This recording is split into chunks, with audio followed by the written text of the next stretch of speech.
We gotta find.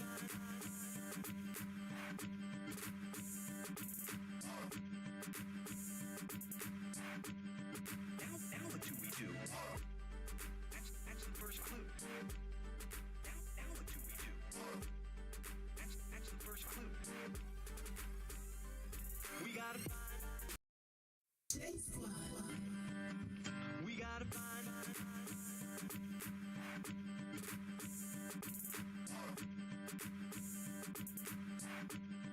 Now what do we do? That's the first clue. Now what do we do? That's the first clue. We gotta find.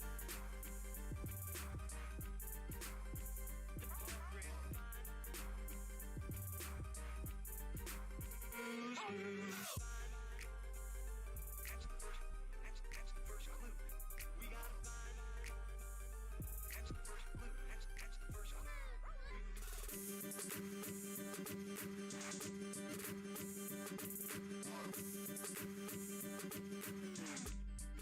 Now what do we do?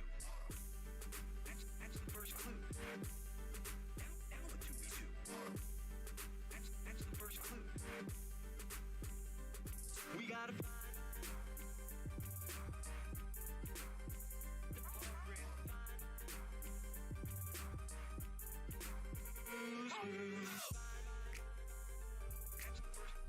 That's the first clue.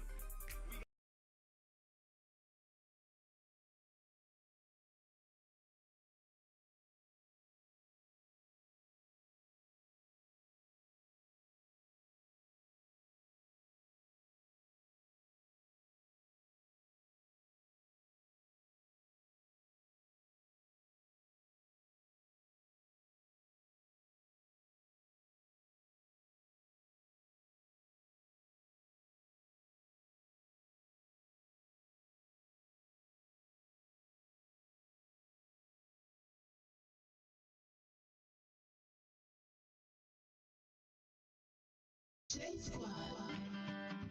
We gotta find.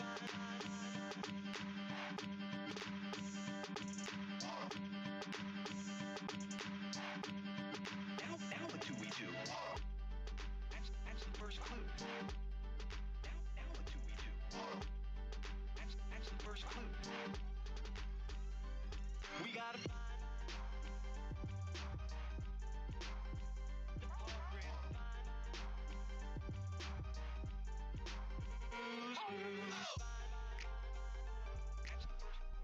That's the first clue. We gotta find. That's the first clue. That's the first clue.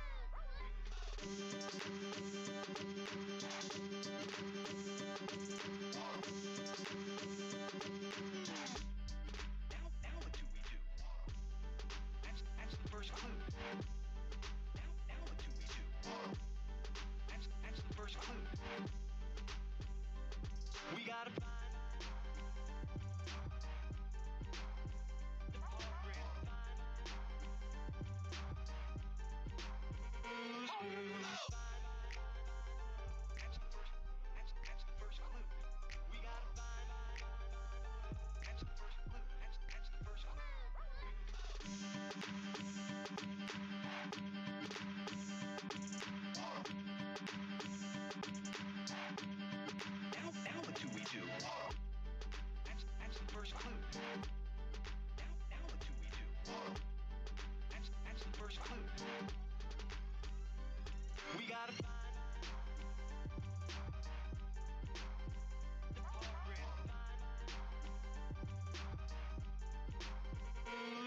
Hello, hello, hello. Can you hear me now?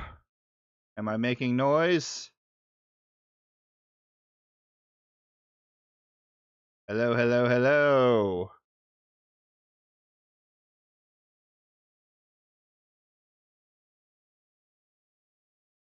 Okay, okay. Yeah, that wasn't me on mute. Apparently, so I wanted to dual stream today and kind of see how it worked through. So I actually went and used Streamlabs desktop instead of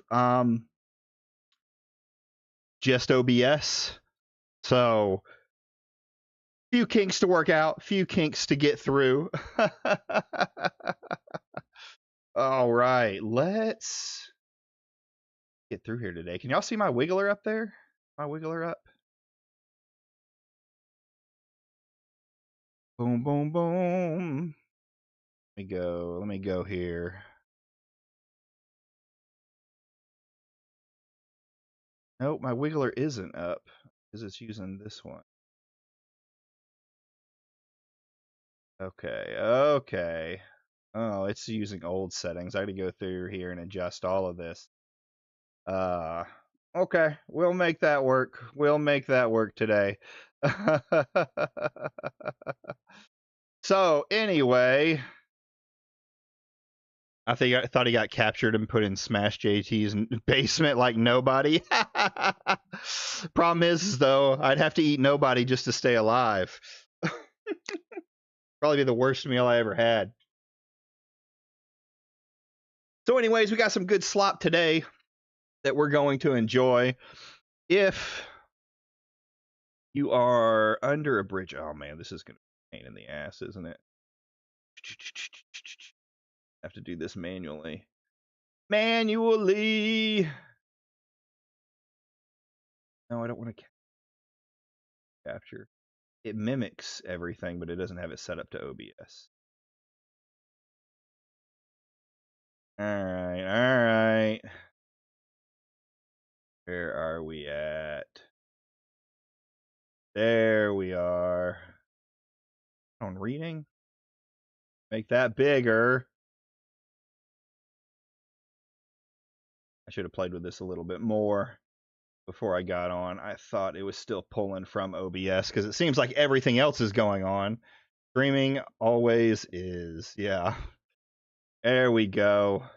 So today, well, I guess the other day, the the worst podcast on the internet, maybe outside of like some of those zoophile podcasts that happen, decided he was going to decided that he was going to, or they were going to go on the stream and they were going to talk about grifting.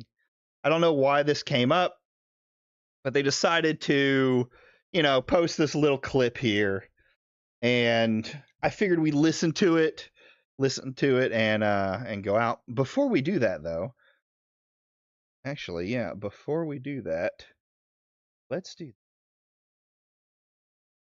because I had something that I wanted to try out in the beginning, a very special game for all of you. I see Kamoji already played it. Let's get it all up. I was in the voice channel when you joined because I got a Discord notification that you joined the voice channel, which never happened before. That's weird that it sent you a notification. I accidentally hit um, the button, I guess, to get into that chat while I was chatting around here, or while I was going around. We survived the side scrollers account blocking spree. Yes, we did. We didn't get hit by it as their apparent mod, or the person running their. I don't know why they would pay someone to run their social media account.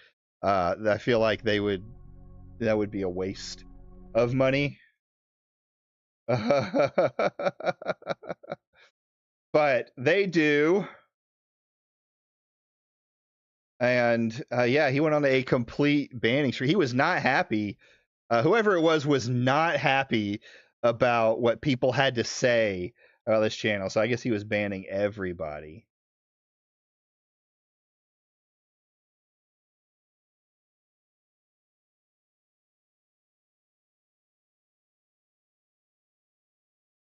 here. They probably do. Craig is the type of guy. Remember old school Screw Attacks? See, I never watched Screw Attacks, so I can't say much about that.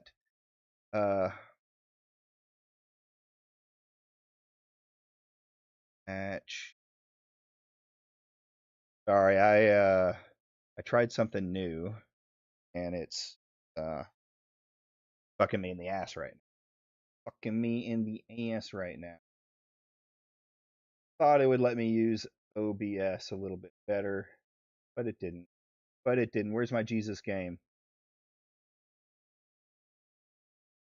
Properties. Give me.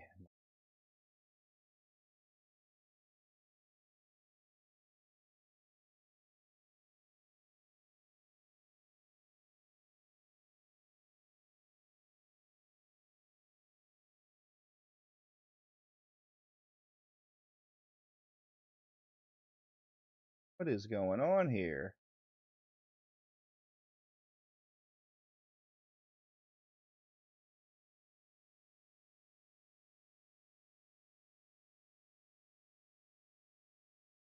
This, but that's...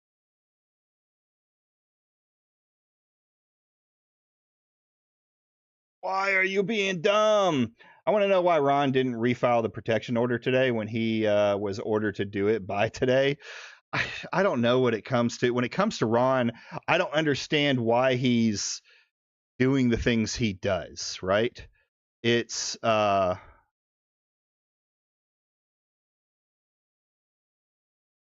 it is. There it is. It's time to get saved, boys and girls.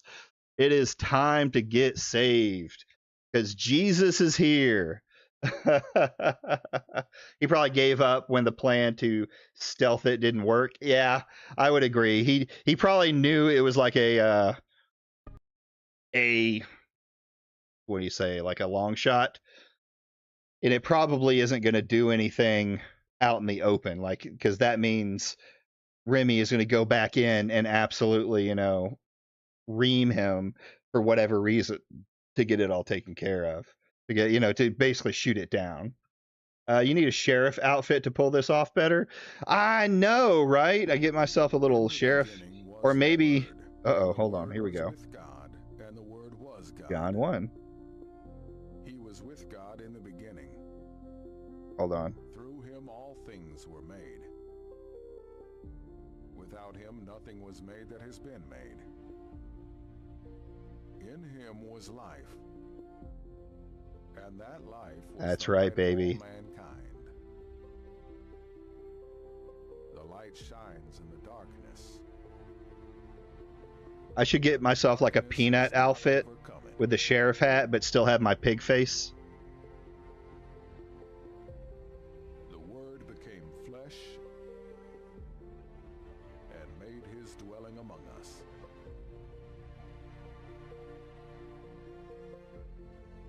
Born again Christian arc, here we come.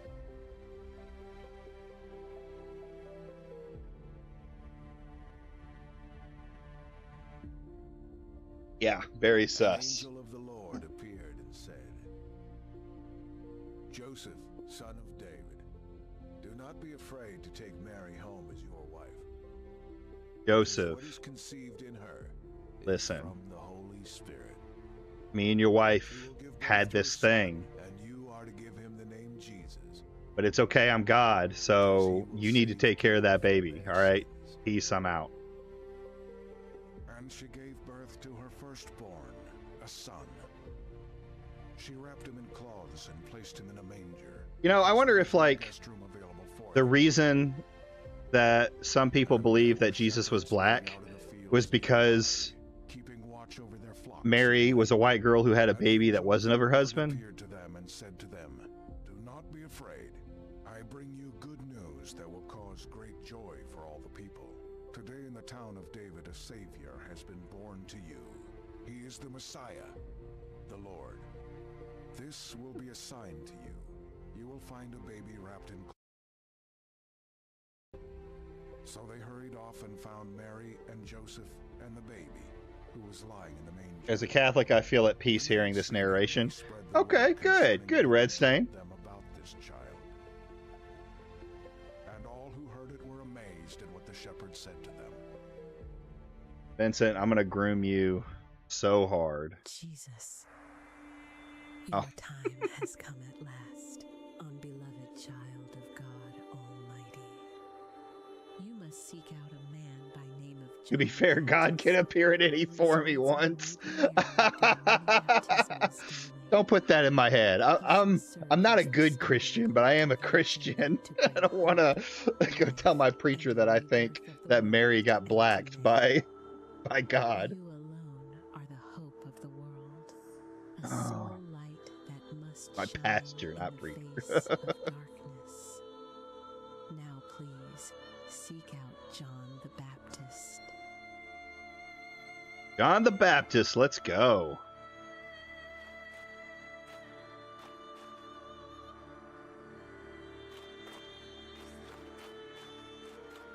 Can I do carpenter things? What is going on here? Learn about John the Baptist. Leave the His house. father had last seen John the Baptist. Well, God can be whoever he wants. Oh, I see.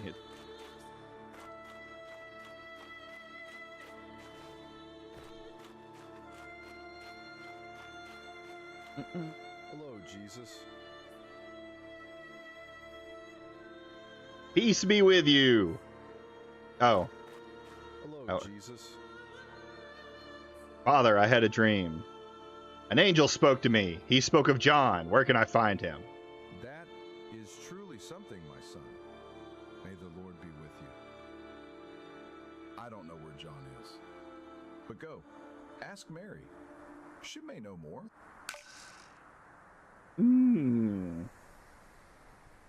I find it a little odd Jesus. part of choice to have a button to skip in a Christian game, to have a button to skip the dialogue when it's like the purpose of a lot of these games that come up. Oh, Jesus can run. Let's go.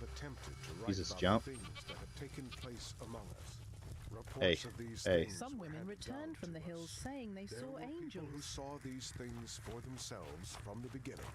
They saw them and then passed the word on. All right. With this in Parkour. mind, I myself have carefully looked into everything from the beginning. So I also decided to write down an orderly report of exactly what happened. I am doing this for you. I want you to know that the things you have been taught are true. The last Christian game that I remember coming out. Yeah, I have your video. No, not the one about the person's offing themselves. That one we may look at later. I'm gonna stick to kind of like General Rev versus Desu.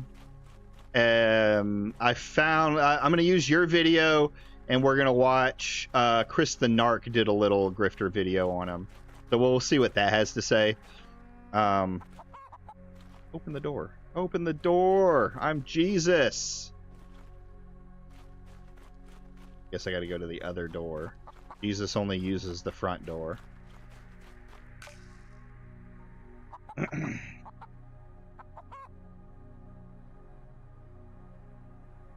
Oats. That's a cow.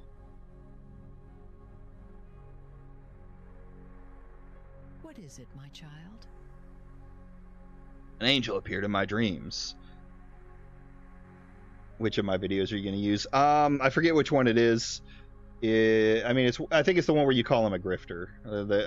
But who knows how many times you've done that in a video. We have also been visited by angels throughout our lives. If the angel has spoken, you must follow. My heart has known this day would come.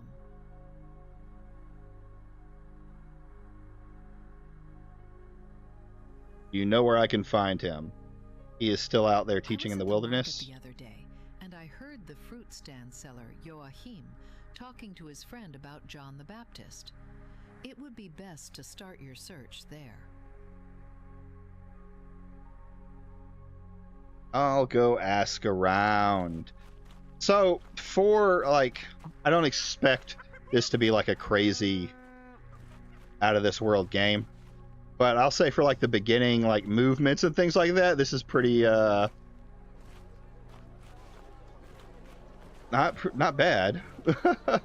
I expect this to be like a walking simulator story. What is? Oh, Codex. Okay, okay. Oh, I don't have any of my apostles yet. You solve puzzles and gain followers. Oh shit, there's a map. What do we got here? Maria, we got Galilee. Oh, I wonder how big this map is. And Tiberius, Magdala. Sorry, yep. I'm gonna mispronounce all those names. Journal. Jesus Parkour. That's right. They should have let you climb. Codex. Okay. Oh, it's got history in it too. Okay.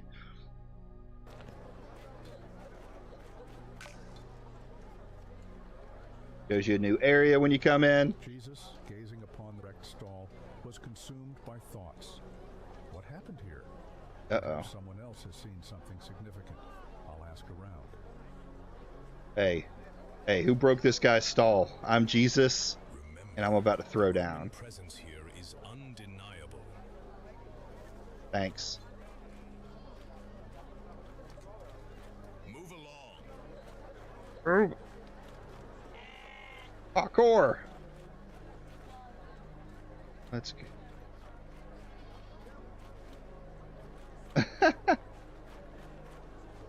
Oh, I see. It's a search area. I'm following the. What'd you say? What'd you say to me? Hey, did you see anything? Brad. The Galilee situation is crazy. What happened here? Where is Jomic? The Romans came here and literally destroyed Joachim's stall. What? Not my boy. Ties to John's disciples. Joachim got injured, but managed to escape towards the sheep pen. I haven't seen him since. You didn't go check on my boy at the sheep pen? What? Am I gonna perform? Dude, let's go perform some miracles on these. Yeah, you better be careful. I'll perform some miracles on your ass. Divine Vision. Let's go. With Divine Vision, you can uncover hidden clues and interactive objects to guide your journey. Use Divine Vision needs points of faith. Okay. Jesus found the place the merchant was talking about. He knew this was where he had to look for answers. Where are... Oh, what do we got here? Jesus saw the blood and understood. It could only be Joachim's. Divine Path. Follow the shimmering trail, manifestations of your divine intuition to reach your destination.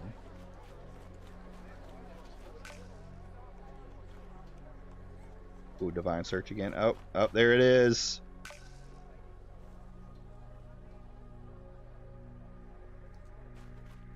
Instead of the Witcher 3, it's the Jesus 3. Jesus the Wild Hunt.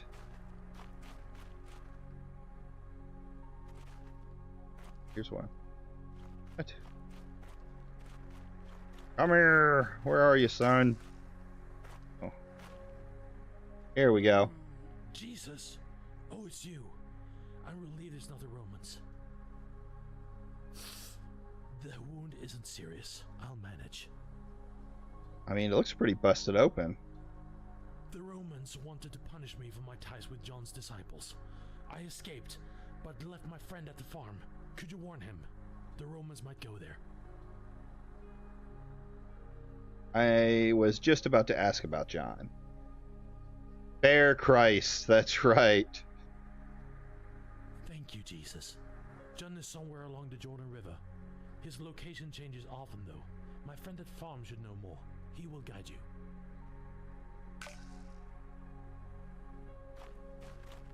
I mean...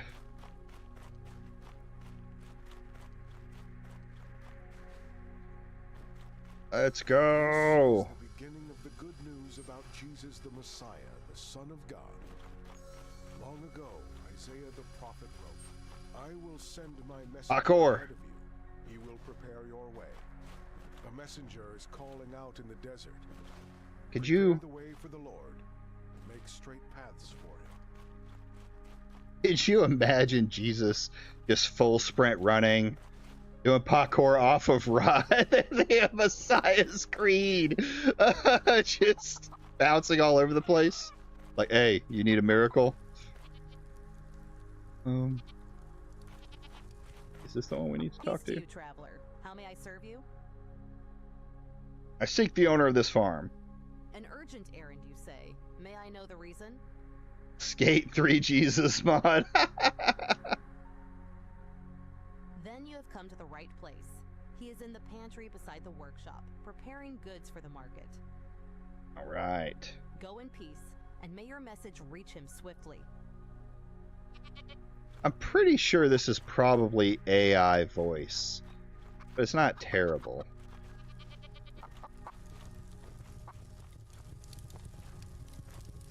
Where do they want me to go?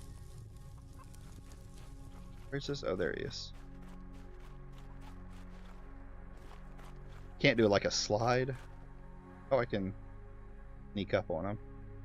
Sneaky Jesus. Can I help you?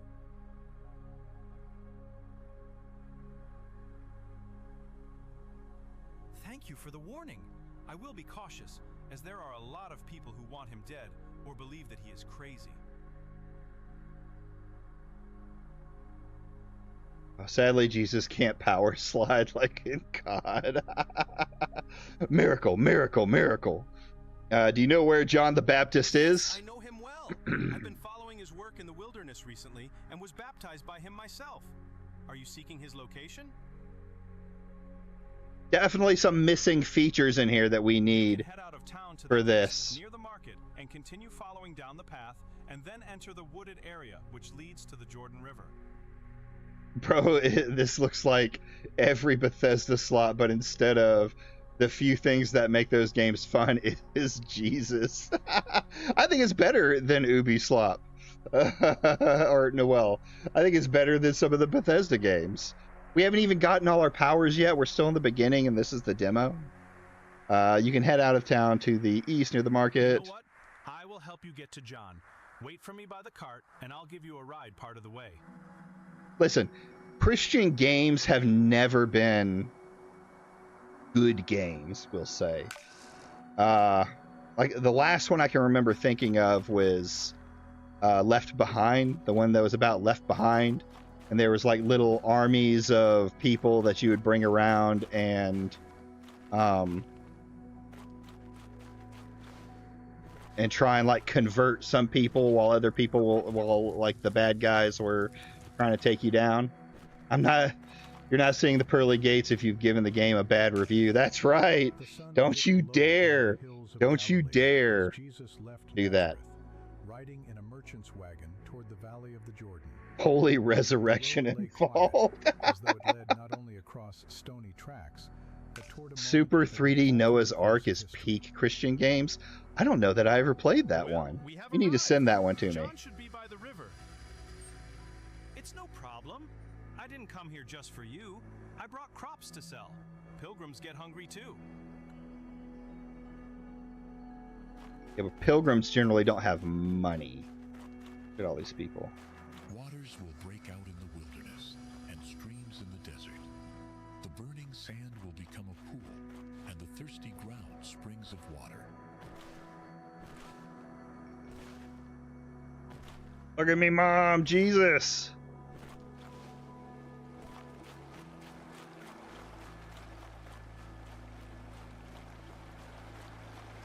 We gotta sneak up on John the Baptist. Come here, John. John. His teachings about the coming of the Messiah have me very excited. Very excited. It is time for Jesus. Ping me on Discord. Okay. Crazy this game is on Steam. I know, right? Teaching a baptism of repentance for the forgiveness of sins. John wore clothing made of camel's hair with a leather belt around his waist and he ate locusts and wild honey. The whole Judean countryside and all the people of Jerusalem went out to him. Confessing their sins, they were baptized by him in the Jordan River. And this was his message. I baptize you with water for repentance. So that means you believe in God then, Simon. But after me comes one who is more powerful than I, whose sandals I am not worthy to carry. He will baptize you with the Holy Spirit and fire. Oh no.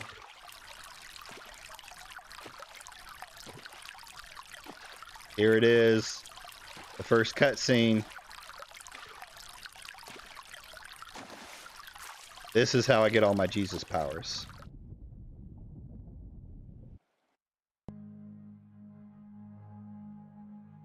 I told you. Boom, baby.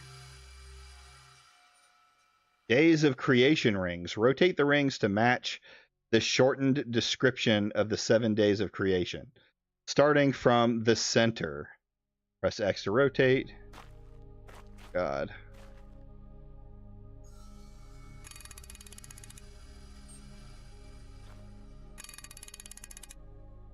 And then there was light. Oh, and then I can go in and... Hold on. Boom. Oh, hold on. Where did it go? Codex. Genesis. In the beginning, God created the heavens and earth. And it was formless and empty. So no, it's heaven and earth.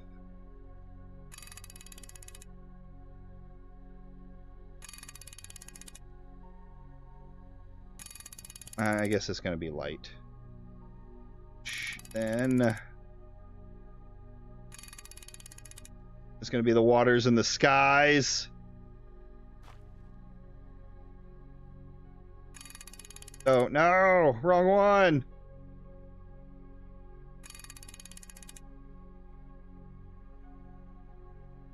On day 3, he rested.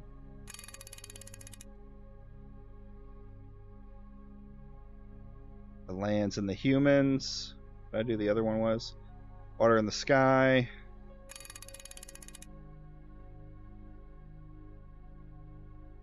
Hold on. Hold on. Okay, water in the sky. This one's going to be... This one's the land and the vegetation already. Day 5. The land animals and the humans.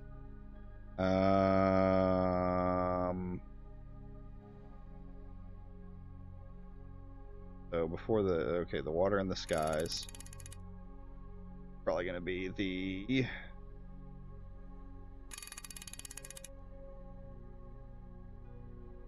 Is it outside in or inside out?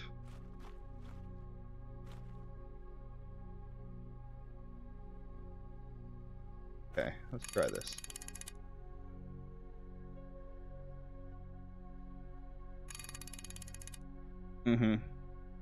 If you mess up this puzzle, you go to hell. Oh no! I'm shaking now.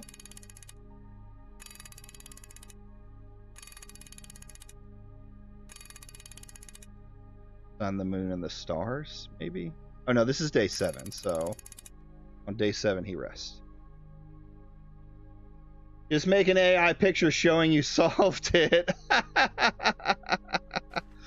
Alright, so first there was light. Then he created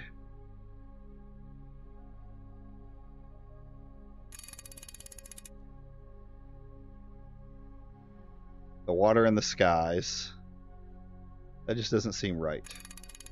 Let's go check the Bible. Gonna make me pull out my actual Bible. And the earth was formless, darkness was devoid, so let there be light. The light he saw was good. And let there be an expanse in the middle of the waters, and then it divided the waters from the waters. God made the expanse divided in which expanse. He called the sky, so the sky. I bet $50 Yorch doesn't know the solution. Good thing this is an exam with consulting. And it was good. And then he made the herbs, and then he made the people. All right, we got it. All right, so day, water and skies. Day 3 is going to be the land of vegetation. Day 4 is going to be...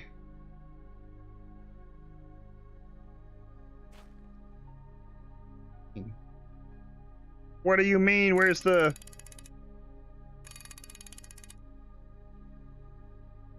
Waters in the skies. Yeah, that one's 4 is land and vegetation.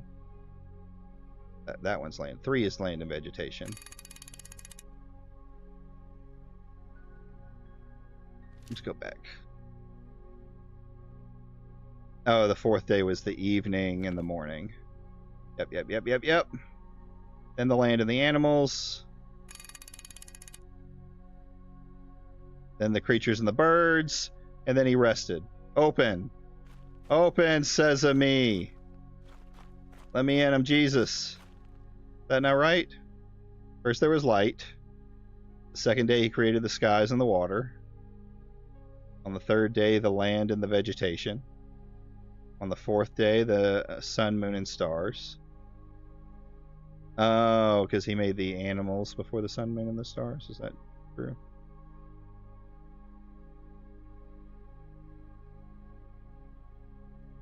Did he make the sea creatures and birds first? Then he made... There it is! We Jesus, boy! Give $100 to the local church who made this game and give them... and they give you the answer. And a voice came from heaven. You are my son, whom I love. With you I am well pleased.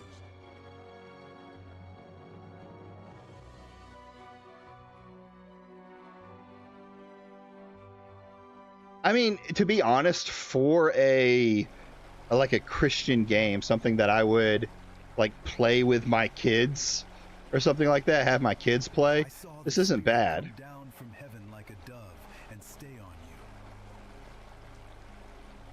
Ah, get out of here, Simon. Father has revealed what was prepared, not for me alone, but for those who watch. I baptized with water, calling people to repent. Now I know that the one they were waiting for stands before me. Your testimony was necessary.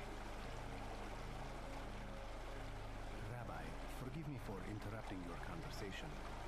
Where did Listen, you Drew. stay during the time of the baptism? Not far from here, a small oasis. May John and I go there with you now and see? Yes, come on. Come on, boys, let's go. Many come to me with questions. Allow me now to ask you one thing. What do you intend to do next? I'm preparing to return to Nazareth. I will say I'm disappointed in a lack of other options to take a different choice. There should have been an achievement for avoiding crucifixion. This is noble, Jesus. The people of Galilee will be blessed to hear your teaching. If they live, then they will find life. Or if they listen, they will find life. I will testify about the one who comes after me. Let everyone know whom Father has sent. Go with God's blessing, Jesus. May he guide you on your way and in your teaching. All right. Peace be with you, Jesus. All right. I think we've got enough Jesus jokes in today. Okay, I'm gonna say this for a Christian game that like a parent would sit down and want their kid to play. It's not bad. It's a little storyteller and sells the thing. Is it gonna keep a bunch of kids' attention? Probably not. Save and quit. But it isn't a terrible put together game. It's just a walking simulator of Jesus. They gotta fix this though. Like this is, I'm using a I'm using a controller and this is what I have to do. The demo does get better a little bit later. Okay. I want to jump onto other things though, so we are going to do that. Does it give you, Kimoji, haven't played it, does it give you like other powers that come out and things like that? Because that would be interesting to get you to actually be the one to do. Why did it? Gaming. Boop. All right. Yeah, cool. I mean, if it does that, I could see it catching people's eye. Definitely pretty much a walking simulator in the beginning. The prologue does give you the power to turn water into wine. Let's go. That makes me kind of want to go get that power real quick. But we're already 45 minutes in, and I have quite a bit to talk about when it comes to these. Hold on, what is this?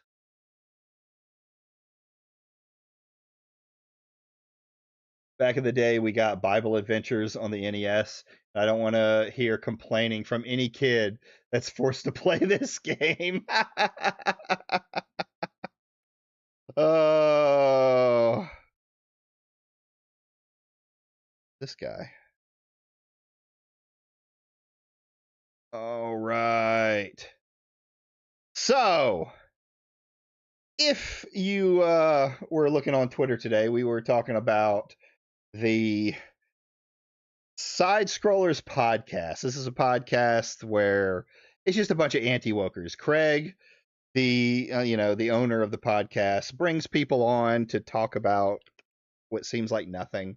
I've never really sat long into one because they're always pretty boring. But a lot of it's like anti-woke gamer takes about movies and different things like that.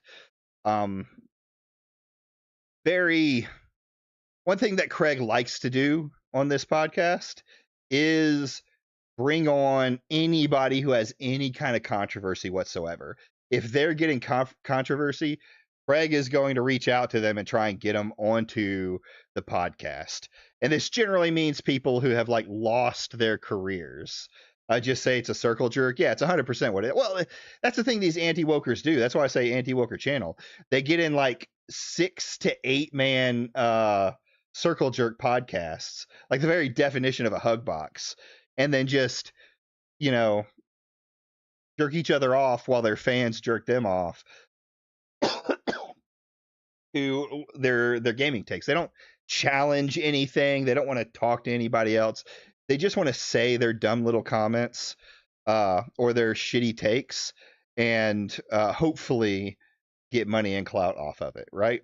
There are some that I do think honestly believe in what they are talking about. The more I've looked into it, it's pretty easy to tell the ones who are true grifters. They challenged Grums.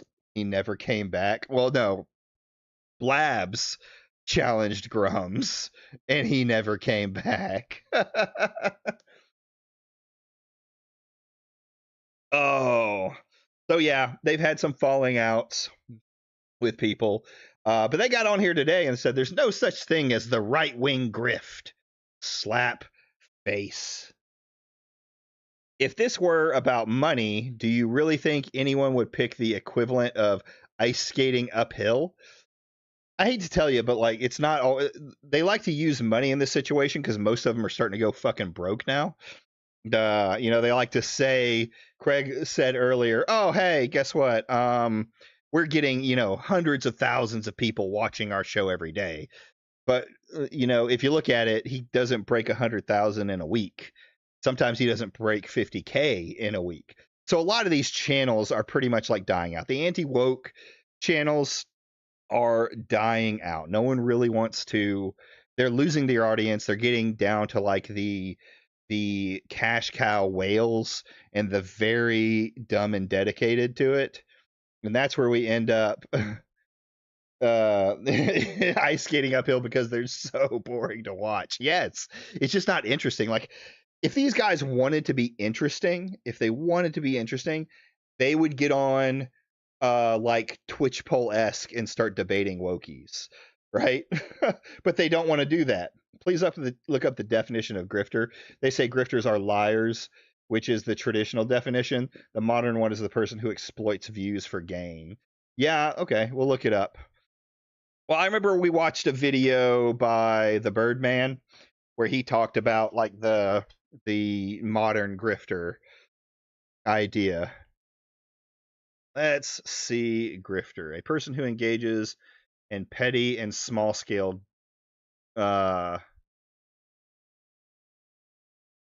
paying money or property illicitly. I mean, if you look at this one, like the Webster, it does say money or property. Yeah, you included that bit in your video. To acquire money and properly. But if it's like, let's see, media grifter is what the one I think we are. Media grifter, yeah. Which is what these guys are. They're media grifters.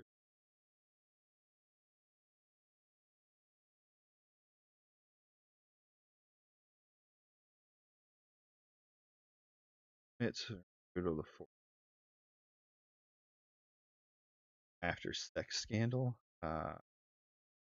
Media grifters. The fun fact hypnotic definition didn't match the one he put on screen. Yeah. I mean, he's not. I mean, these guys aren't known to be the epitome of it. I'm actually not pulling it up now. Easy. I remember us going through this. You know what might be the problem? I'm using fucking Bing. So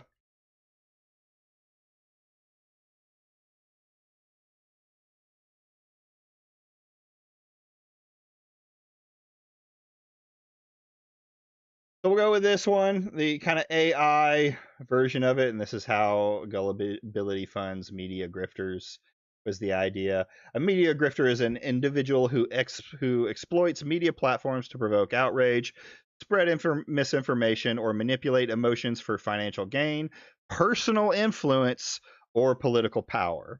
They often cultivate a dedicated audience by fabricating controversies, selling artificial solutions, or adopting extreme personas. We'll get to that. Frequently targeting decisive topics to generate clicks and engagement. AI, I know for shame. I just watched some economist videos on AI and how it's getting worse and worse. There's talk of like lawsuits starting to come out against AI companies. OpenAI is now limiting the amount of interactions or lines that you can use. So some of these companies that have been using AI for like coding and things like that, they can only have it generate so much code now, or they have to pay a higher premium. It's nuts. It has the uses if you don't try to coach to give it the answer you want, right? Add Indian. Hold on.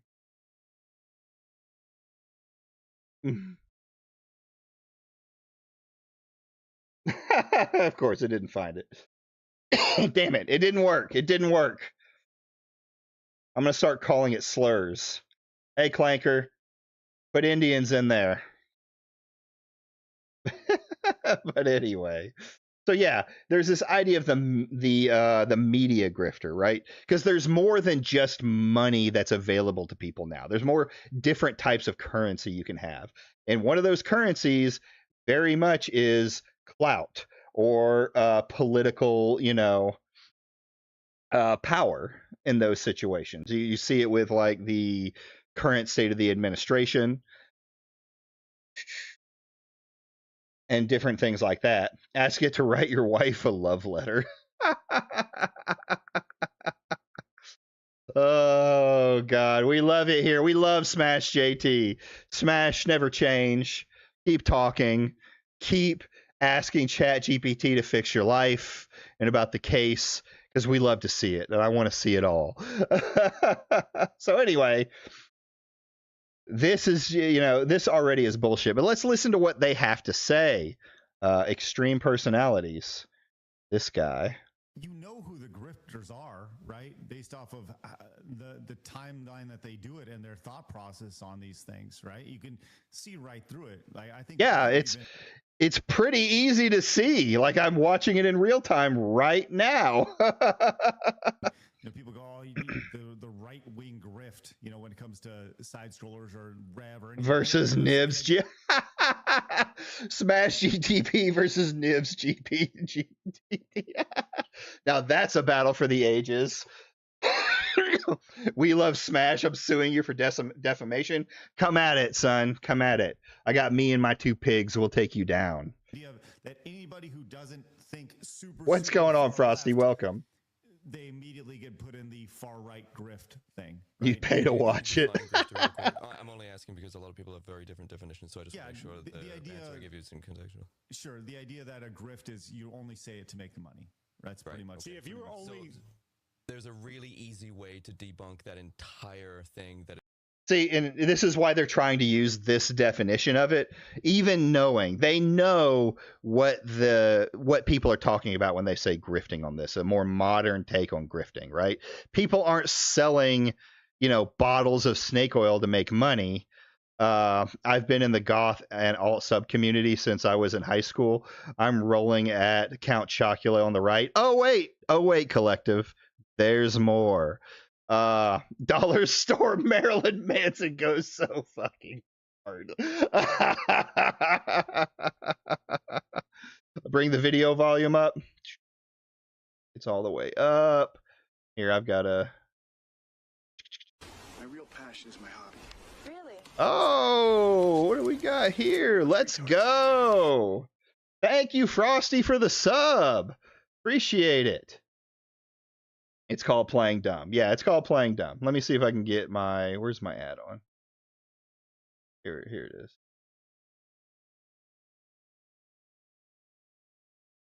No, why is it not letting me? Volume control!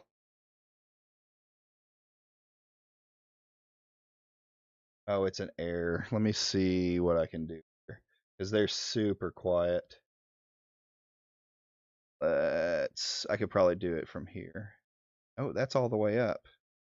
I'll have to deal with it for now. I'm going to try and find a way to get it turned up. The right-wing thing is a grift. Literally 30 seconds ago, we all expressed the fact that we've lost entire support networks of friends because of what we believe. Yeah, this is coming from the guy who I don't think believes any of this. He's probably the worst case of a grifter outside of Tectone, openly admitting in a court document that he just did it because his views were going down. Who is the emo David Bowie knockoff? We'll get there. We'll get there. He's going to be the first one, guys. Don't worry. He's going to be the first one. Was that audio from the meme I made you a while back? Yes. Yes, it is. That is my, that's going to be my subscribers and then eventually my super chats. Now, it's supposed to be showing the little alert box. Hold on. We'll see if we can get it to play again. See if it'll come up. Boop. My real passion is my hobby. Really? What's that? Really? What's that? I work with retards. So I have the whole meme there.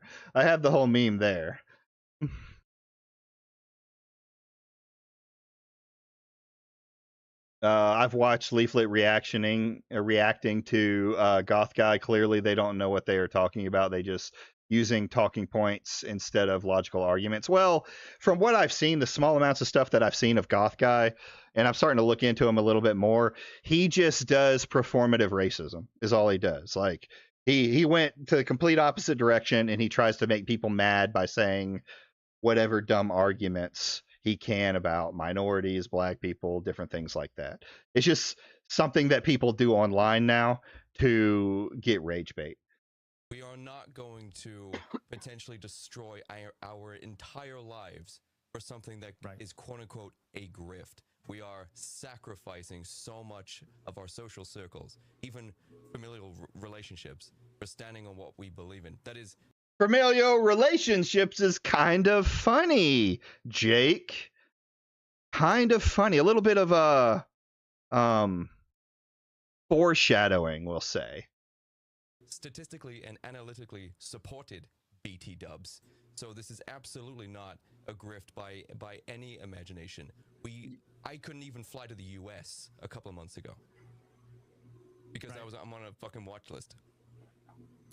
Wow. So yeah, this is just, you can say it's not a grift all you want. That doesn't make it not a grift. They opened my bag and everything, and they delayed my fucking flight, and it cost me several $100 fucking dollars. This is literally the worst grift ever, if this is a grift, because the whole purpose of a grift Yeah, I agree, Rev. It is the worst grift ever. is to get money by saying stuff you don't believe. Like, me, Straub, I'm sure everyone here at some capacity has lost business opportunities because of the things we say and the things we cover. So this is a terrible grift. I'd be the worst grifter ever. If I wanted to grift, I would either share nothing, or I would go hyper left and just be kind of the agreeable thing, and I would get all the sponsorships, all the collabs I want. Is Rev in the bathroom? Doesn't Rev like always have kind of an echo? He's a strange character. I feel like he should have a better mic. So anyways, who the grifters are. That is their take, which is absolute bullshit, right? Because you can tell by Craig. Craig is, is pretty much an admitted grifter. He doesn't care if people have bad opinions. He doesn't care if they're bad people as long as they say the messages that he wants to say. I think I might have found a video that has that talking point that I was trying to find on Discord, but we'll get to that. So what I decided to do, I made a little tweet. I'm not going to pull it up because I don't like to stroke my own ego all the time, or at least I like to pretend I don't like to stroke my own ego. So we're going to start with Jake over here on the left, and let's look at these guys' careers and see, who's a grifter. Like, why would people think that this goth, he's just a goth right winger. He just wants to, be conservative or whatever his beliefs are. Let's see who he is.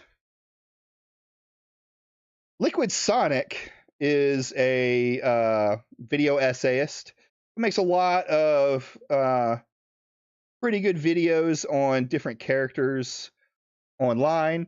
He's made quite a few on different people. We're going to watch 2 today. He identifies as a conservative. We're going to watch 2 of them today. One of them is on Craig. He did a whole video on Craig. And then one of them is on our buddy Jake here. Jake, the alt-right goth. I've already watched this video, but I haven't watched it on stream, so I figured this was like the perfect time to just bring it up. I don't even need to debate, just have a civil discussion with where personal attacks are off the table can be done. I mean, sure. I think getting into heated, well, I get not the personal arguments, but I don't disagree with things getting heated, right? You can still put in a level, you can get heated conversations with people and at the end of the day, not have ill will towards each other. Well, some people can. Let's see here. So, you've decided to be a based goth. How can you do that? This is Jake Monroe. I mean, automatically that one first thing is like, this guy's pathetic. A 35-year-old British YouTuber who's been around for a very long time on this platform. He's had over 10 years of creating men's fashion content, music, and I forgot that it was 10 years this guy has been doing this. So he's been on YouTube and doing content creation for 10 fucking years. He's done an upsetting amount of TikTok reacts. Recently, he has moved into the red pill manosphere space where his USP is appropriating the term goth. He now has his own slogan and merch line to go with it. Very recently, he has, I believe again, appropriated the title of alt-right. No, I am alt-right. That much is obvious. You've seen my bio. And although this whole thing... You've seen my bio! I put alt-right in my bio. That means I'm alt-right.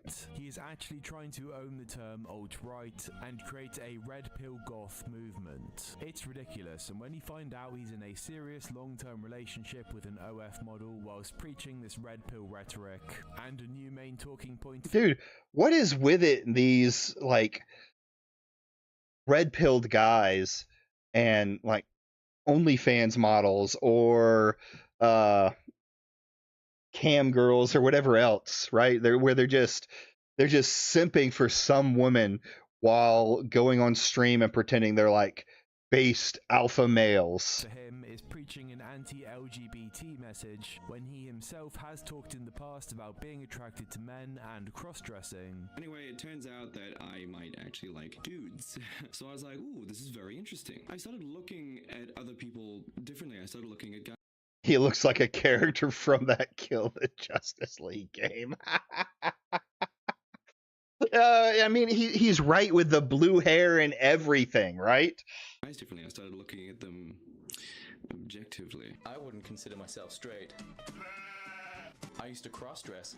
It does make me question how anyone is stupid or desperate enough to accept this flamboyant man in corpse paint as a right-wing thought leader. Now this might be obvious, but bigotry makes me unnecessarily angry. So Jake Monroe, the... So already you're starting to see the picture here. Guy was on the woke grift. You know, he was well, he may have been true. Like that might have actually been what he believed in, but at some point he decided, I need to try and get views. I need to try and become famous. The goth thing is working. The alt-right grift will get me numbers.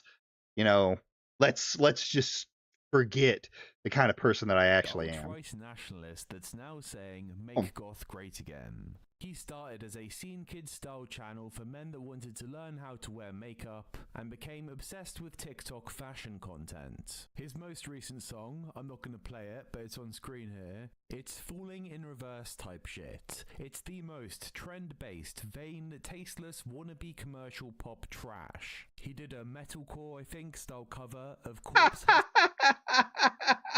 Kaboji, he's unironically smashed JT if he multi-classed into being goth. Yes, absolutely doing well, I mean, you can see where like he was big into fashion. Like Smash was into retro, and then he grifted out of the retro community because of the Amico scam. Well, I guess it was partially at the same time into like the woke BLM shit, and then into his more right-wing grift after that. So it's it's very clear on that one. I think the beginning of his career, this guy's career, Jake's career, was probably genuine. Things that he enjoyed, things that he wanted to talk about. You can see where he started chasing clout, especially doing like TikTok watch videos and things like that. But the makeup and the music and the things like that were at least the beginning of it was probably genuine. Husband's egos are ruining my life. He would not do this for creativity's sake or to impress people in the goth scene. It's to impress the vapid, immature TikTok girls that he's so obsessed with. People are going to gatekeep in a scene such as goth, yeah, but this guy makes dubstep rap metal and wears e-boy quirk chungus. Okay, maybe not that. This should be mocked and ridiculed. I get a lot of people won't care that much about this, but just know he wants to reject modern society and fix his subculture whilst only engaging in the most vapid and shallow parts of it at the most basic level. Hold on, if you're gonna Kristen Ark's video on Rev, I'll also link you my video on Kirsch and Rev. Okay, yeah, I may look at that. Kirsch, I don't have plans to do on this one. I'm sticking to the people that we see, but if more, if it seems more popular, we can go over the rest of the Side Scroller podcast peoples and their controversies and grifts, right? Make goth great again coming out of this man's mouth is a bastardization of the term. What he is really saying when he uses the term is alternative fashion trends.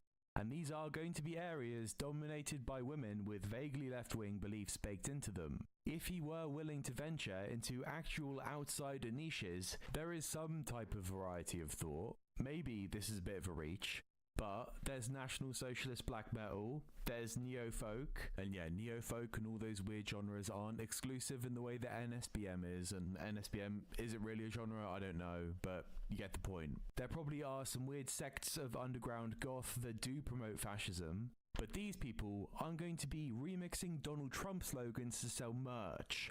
They aren't going to be looking at TikTok all day. They aren't going to have fucking Funko Pop collections. He seems to have this cattle form of tunnel vision where he couldn't even imagine that there might be something outside of the cage that his obsession with social media has trapped him in. And him moving into this red pill phase and his love for Andrew Tate. It really comes off like you're trying to angle yourself to be the goth of the Rogan sphere. Well, I prefer goth Andrew Tate, but I'll take that. These red pillars are the same vain, power-hungry celebrities, and he is still programmed by social media, just in a different, equally commercial stream to what he was once in. If you have brought into this make goth great again thing, you have lost. Stop doing anything on the internet. Turn on the TV, put on a reality show, eat your pre-made slop out of the microwave, and give up.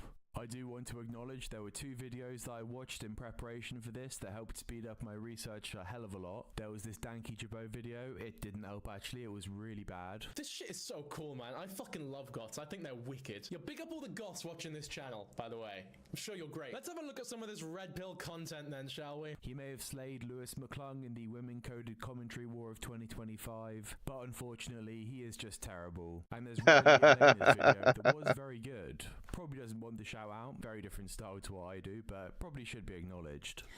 I got some new posters and I did a little bit of rearranging with some of the posters I already have. Let me know if you guys like it. Let me know if you hate it. So you see, I do know Monster and Paprika and Perfect Blue, and that mixed with all the cutesy shit does give off. I've got my pet hamster and ex-boyfriend buried in my garden.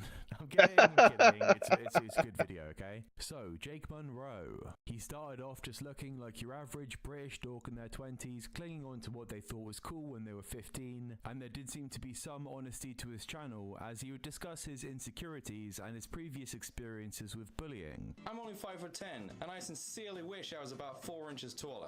In fact, I actually had some people make fun of me blatantly to my face, and dude, I bet I was so adamant of trying to make people like me. I bet that if you got this guy like onto a show with someone, anyone who could push back on him, it would probably end up with him crying. And I wouldn't even be like, "Fuck you" for making fun of me. I was like, okay, well, if that's what you want to say. Bit tragic, someone being bullied at a young age and being so insecure. I do not buy into the early and often motto. If there was ever a case against it producing this man is one. But he did get into presenting himself in more extreme ways, and there does seem to be a correlation between his success and him doing so. He became super flamboyant. People likened him to Jeffree Star, something that I don't really know anything about. He'd do vlogs, he'd use the tag goth, and he managed to successfully get a lot of traction on his channel doing TikTok React content. These are at best really. Mama Max just uploaded a video. I might have to check that out later. Embarrassing. Not generally my wheelhouse, but I did enjoy the Mama Max drama.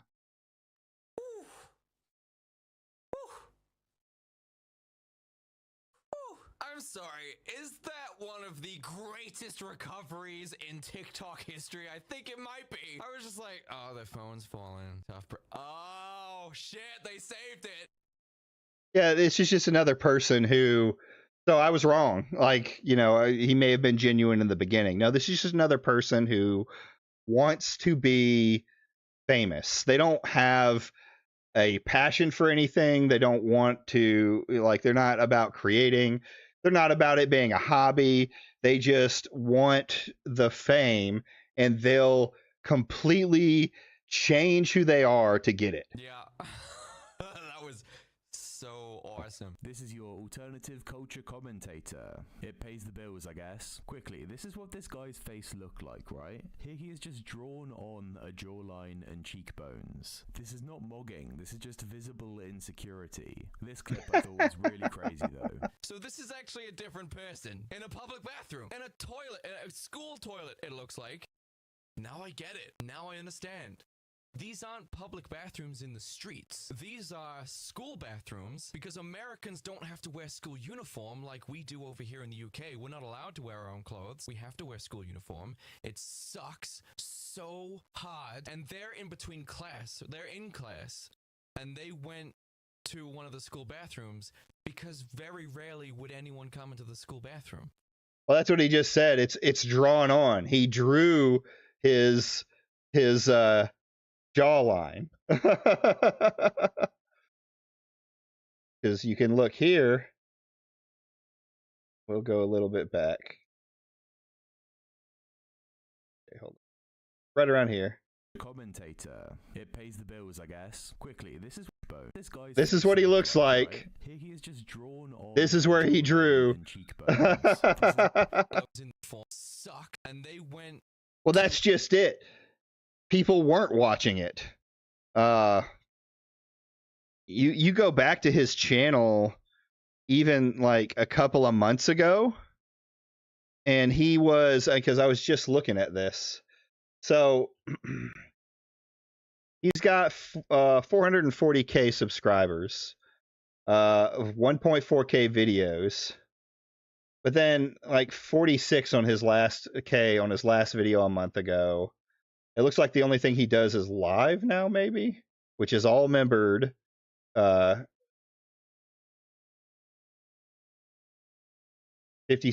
a month ago. This one got 112k. But the further you go down, the lower the views get. He wasn't getting any real exposure because no one wants to watch this content, right? And now here we are. I don't want to watch those videos. There we go. One of the school bathrooms because very rarely And he has to draw on his fucking chin line. He's so fucking insecure about how fat he was back then that he has to draw the chin line to make himself look like he's in shape. Into the school bathroom. He's so used to seeing school bathrooms because the content he's reacting to and the outfits that he's roasting are what children are wearing at school.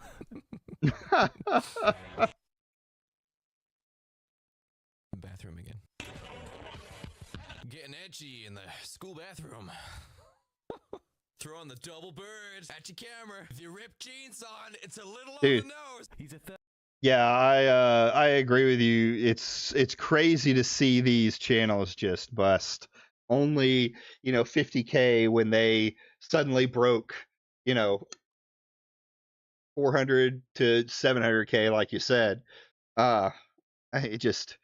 It doesn't look like he's getting any better off of it, too. I'd like to see maybe what his viewership is on streams. My guess is it's not that many. 32-year-old man, and he doesn't reflect on this and think it's weird. And he slowly gets more adversarial and talks about fighting with people online. And most of them are probably high schoolers. Oh, it's so hard to be a goth in the current era because I keep getting bullied by kids on TikTok. Anyway, he did the same format for a very long time with diminishing returns and then randomly released this video talking about relationship drama surrounding his breakup with another successful YouTuber. I had a feeling there was going to be something really bad here because he started covering Andrew Tate and doing the conservative grift after this, which is pretty much the One woman broke up with me. Now I hate all women. biggest admission of guilt you can possibly put upon yourself, but it's not quite as bad as you would expect. Basically, he had very bad anger problems. He would punch holes in walls during their relationship. This led to huge bills from their landlord because he just wrecked the place. And he left his old YouTube girlfriend for an OF girlfriend. So he released this video. Look at him. Oh, I'm so damaged. I believe to try to control the narrative and scoop as many of his old girlfriend's viewers up into his channel as he could. Obviously, you can't be using Pretty typical violence like stuff. that, even if it's on inanimate objects whilst you're in a relationship with someone. But he mostly just come across as an insecure, egotistical asshole. So yeah, not a rapist or a pedo, and I'm happy to take the L because I had him pegged as at least one of those. So then he started moving into red pill content and dating an OF model. Now personally, I don't like the idea of dating someone that does that. Not for me, but I'm sorry. When it comes to like conservatism, the what conservatism used to be, dating an OF model isn't it, right? That doesn't fall under that idea of your traditional trad family, you know, wife, kid, 2 kids, and a dog at home. It's just not what happens. But it seems like this is such a common thing with these right-wing grifters. I'm not going to get all puritanical and start judging people that date people in that area or work in that area. But for some reason, that's what Jake Monroe I will. doing. From women sharing their sentiments with how women are presenting themselves on the internet and how that's been affecting them. The expectation that this has been creating, this has been providing certain types of men on the internet. The way you don't respect men who buy your OFs, the type of men that are corn addicted, the way these OF chicks look down on these types of Porn men, addicted. look down on the women that provide them with these kinds of services. Was the immediate, easy access at a low price with a discount if I sign up now, where I can see your name. I need that. This is the expectation that's been cultivated. He's sitting there while his girlfriend's in the other room making a video and putting it on discount. But men need to stop consuming it. Look, this is what we call responsibility. This is what I was saying before. Women want the power of men, but not the responsibility. It is your responsibility not to provide men with this. The term grift gets overused, but this is the most clear-cut case. It gets Yes. even worse, but out of anyone I've looked into, this guy makes me feel like I'm going insane the most. For a while, I think he was just resentful that his breakup made him look like an asshole. Like, after he broke up with the goth girl, the videos he made were titled "Goth Chicks Are Manipulating Goth You." OnlyFans video Steam sale. Goth wife, not at all salty about the situation. He went on Tim Pool's show. Here he's not even listed as Jake Monroe, he's listed as Goth Daddy. He wasn't even on with Tim Pool as well, he was just on with a couple of his lackeys. I haven't bothered to watch much of this because it's fucking boring, but if you scroll to the comments, everyone's roasting him. Like, this is Tim Pool's audience that are smart enough to call this guy a poser. The side scrollers audience, however, are retarded enough to eat this shit up. Very disgraceful. Please, Blabs, leave these guys and we'll start a podcast together. And as for Jake Monroe, Everyone is so nice to Blabs. Like, you could tell, like, people genuinely think Blabs is at least genuine with her takes and different things like that. But here we are with everyone else around her. People just ramped up his rhetoric, and now he has the Jake Monroe show. So now he's filming in a big empty space, he's filming in widescreen, or he's smoking a cigar, talking about far-right politics, with the show named after himself. This guy doesn't smoke a cigar because he likes cigars. This guy smokes a cigar because he thinks it's cool. I sit down with like a bottle of scotch or a glass of scotch, and a cigar with some friends, maybe around the fire to tell stories. This guy just tries to look cool and fails at it. Your children aborted, your friends radicalized against you, and they think this is funny, to roughly paraphrase Sam Hyde. And it's quite clear he... Yeah, just like you'd see in a movie. And you see how he had to read off of his phone there? He didn't come up with like any... He had to type something out, probably Chat GPT, and and then read it in front of the camera. Like, he can't come up with his own script and talk about it on scene. He's got to hold his phone. I'm neutral when it comes to Blabs, given that she knows what's right, yet still fucks with Craig and his band of losers. I mean, yeah, there's genuine criticism for that. I have my personal thoughts, but all of it is just theories. Nothing with any, like, backbone. He really does want to be him. I guess that is a path for rejected men. Now, I'm saying this as someone that hasn't been impressed by the Sam Hyde show. This guy does not have it. Testosterone linked to having more conservative values. Who would have thought that being less of a pussy would make you more based? Did you see the way he said pussy?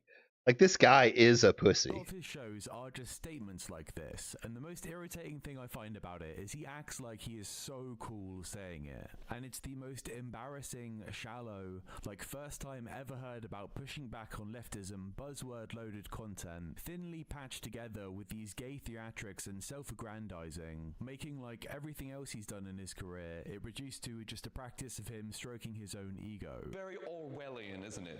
It's very 1984. I haven't heard that before.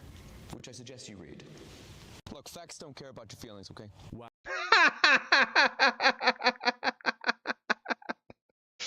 Facts don't care about your feelings is one of the most overused things, because they just say it without any meaning. They'll say something like completely opinion based, like, I like the color of the sky. And you'll say, well, I don't like the color of the sky. Well, facts don't care about your feelings. That's not what that phrase is used for. I'd never thought that it might just be like 1984 and that facts don't care about your feelings. How'd you come up with this? This is groundbreaking stuff. People that Very much so, Sonic. Far right need to call this out. It is so pathetic. Do you remember Vampire Freaks? MySpace? You should. Oh yeah, Vampire Freaks. You remember Vampire Freaks very well, don't you, Jake? So I was like, ooh, this is very interesting. I started looking at other people differently. I started looking at guys differently. I started looking at them objectively. Yes, the person who had been catfishing me this whole time was using the photos from someone that Kaya knew on Vampire Freaks, and it was a completely different. And it was at that point I had been catfished. From None of their shit is what I'm thinking you're trying to say. He's getting catfished by guys on emo message boards. As we showed. He's not just getting catfished by guys on emo's message boards. He's getting catfished by guys on emo message boards and finding out that he's actually gay. At the beginning, he was a cross-dresser as well, so I think he has this deep-seething hatred just because he got rejected by that community as well. So now it's like Jake Monroe and Hugh Anthony go to a bar after the White Pride demonstration and leave together very shortly to go shag. Nah, this is serious stuff, okay?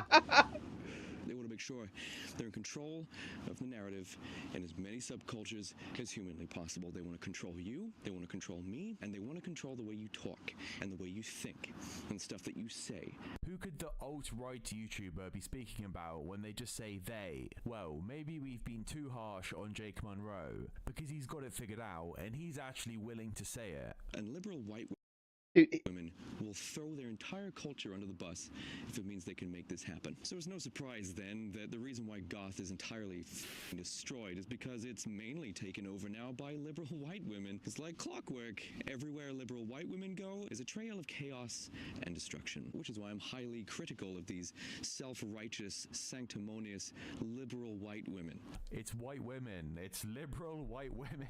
That's actually the root. You can see, like, he's not even like, he's a caricature of anti-woke. You can't even watch this and like not laugh at how ridiculous and pathetic this is at an attempt to be an anti-woker. Root cause of everything. Israel-Palestine? Israel-Palestine. I don't fucking care, okay? I don't care. It has nothing to do with Europe. Look what's happened when these women took it upon themselves to represent and spread this fucking shit. Nothing to do with what Britain did or what Germany did. Who's to blame? Oh, it's these fucking women. Women? So now he is claiming to be open. He does seem to always be out of breath. No, I am alt-right. That much is obvious. You've seen my bio. Oh, you've seen my bio, have you? Yeah. It's like, oh, I'm trans now. Have you seen my bio? Oh, well, have you seen my bio? I'm alt-right now. Despite this guy wanting to be a red pill Andrew Tate character, a lot of his actions do reflect one of a teenage girl's. So he talks about being alt-right in this video, debunking the alt-right pipeline. The opening premise for this is he basically talks about why everyone's alt-right these days, which no one is. No one's been using the term for ages. But the reason everyone's alt-right is because of these liberal lefty women. This right here should show you exactly who made the alt-right pipeline. A random meme online, everybody. He solved it. leftists did. You see, if leftism wasn't this prickly, nasty, toxic environment of authoritarianism under a matriarchal dictatorship, then there would be no need. There would be no construction of something like an alt-right pipeline. There would not be this necessity for an escape from it. The reason the alt-right exists is because of authoritarian matriarchal dictatorships. Actually, the liberal women are the real fascists. See, this is the thing that fucking bothers me about the left currently. They were calling the other side fascist. I'm like, look, when was the last time you looked up the definition of fascist? Because I think you'll find that you fit that description far closer than anyone else currently. Like all the old people when the alt-right was a thing, the people from the Charlottesville rally, they were openly trying to promote fascism.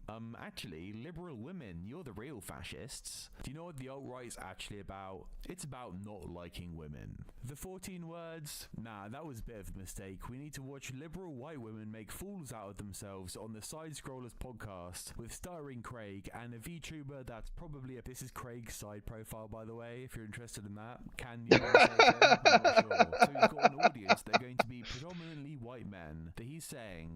Who's he talking to? Nobody. He's just making random buzzwords into a sentence and hoping that you'll soy out and give him money for it. To take the power back and stop talking to women and then stop reproducing. Now that's really smart. A closeted homosexual man in corpse paint obsessed with his own vanity has just saved the white race.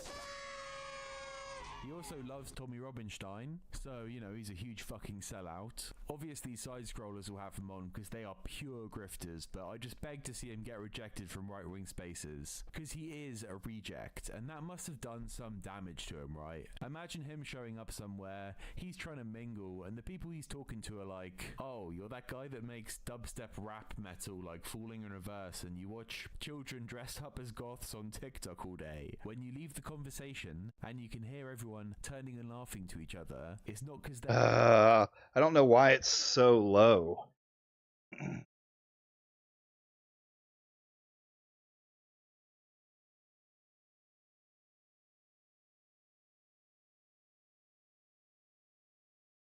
Oh, there we go. Hold on. There we go. This might do it. This might do it. elitist leftists. It's because you're a joke. And I said to give up earlier. How's that? If you're over 30, give up. You're done. Go buy a bigger TV. But I don't know. I will not. Some people should try going out. If there's a cool band, go out to a show. There's going to be a lot of commie losers there, but there are probably going to be some cool people too that are just pretty normal. So give it a go, because I can't imagine anything more bleak than spending the rest of your life sat inside watching Jake Monroe and side-scrollers. It's not even making the volume a little bit good enough for the very least. I don't know what is going on. I got to work on this. I've seen many times an image of myself. Whoa. What? Everyone just heard you.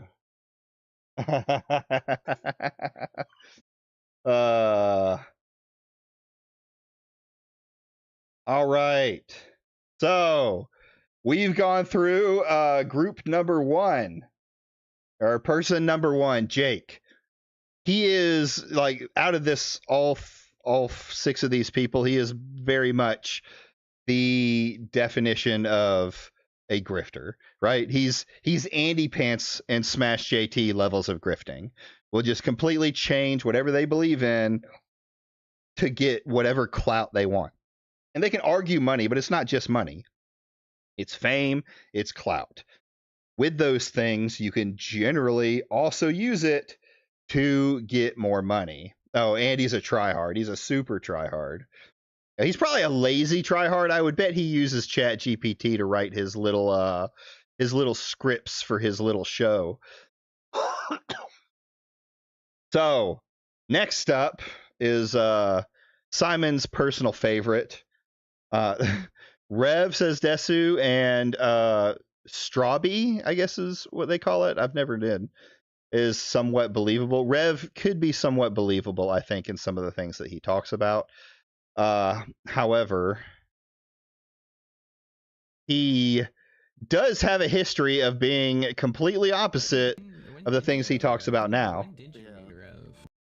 So this is a conversation with I don't know whatever that is and whoever that is and Strawberry about Rev, unless that is Rev. Who knows?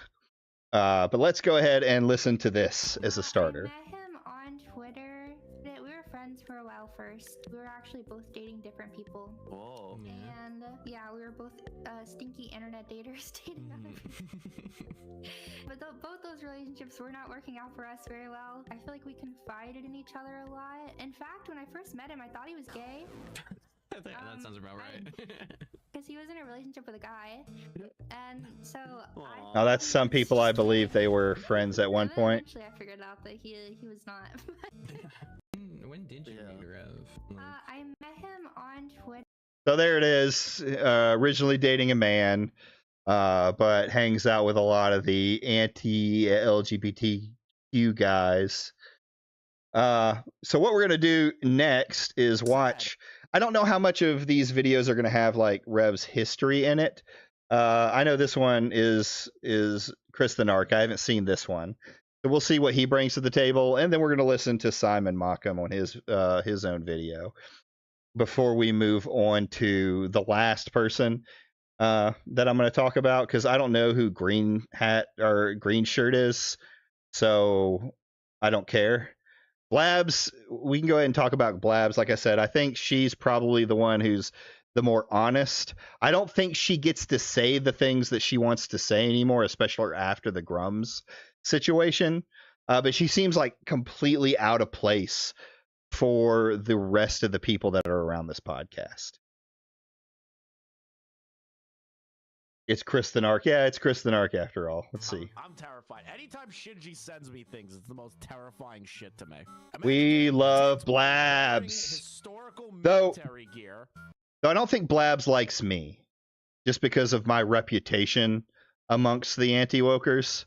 Because we had a small interaction a couple months back, and it was just very,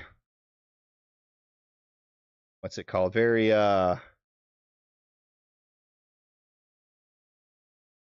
it seemed like she was very unamenable to me, I guess would be the way. She was already kind of getting, yeah. Well, it wasn't heated, I would say. She just didn't seem, it seemed like they're like, maybe I was reading it too much. It seemed like it was a little bit more bitter than anything else. And I really didn't react any further with that. I don't see a need to get into a pissing match with Blabs, right? Unless she wants to. If she wants to get heated with it, we'll get heated with it. But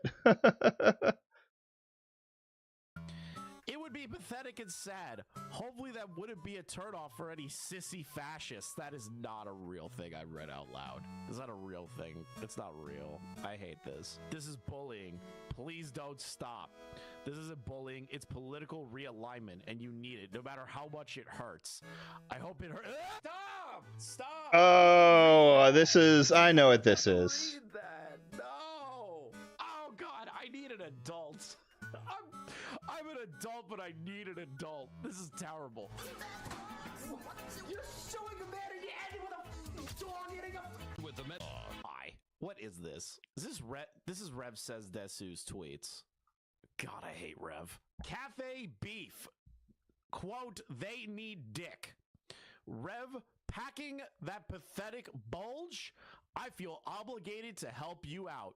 Jesus, yeah. On Twitter. Yeah, it's still hot though. Wait a minute. Rev was hitting on trans people on Twitter. You're telling me the anti-woke Was she trans? VTuber freak was hitting on trans people on Twitter, talking about their bulges? Yo, what is Yeah, it's still hot though. I don't recall asking for your opinion, nubby boy. No opinions. Just want your dick inside them now. Oh, okay. This isn't what. Why? Why is this a thing? That's much better, Nazi boy. Is this not just jokes between two people, or are they like literally? But I did. I can't tell. I can't tell. I look like Jersh. I don't look like Jersh. So I don't think we're gonna have to go through this whole one, because this is just specifically about a situation where Rev publicly on X had this sexting group with, I thought it was a man, but I guess it's a trans woman. Which is kind of like, if you're going to be on that right-wing grift idea, this is not something that makes you look like you believe in the stuff that you talk about, right? Especially, the whole Christian stuff and everything else with like the Side Scrollers podcast.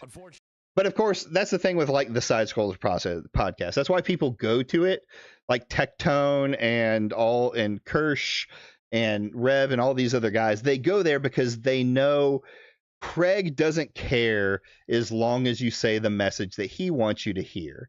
He doesn't care if you raped. He doesn't care if you are completely dishonest and don't say anything of worth. You can't talk about Rev without Simon. Do we got to get Simon in here?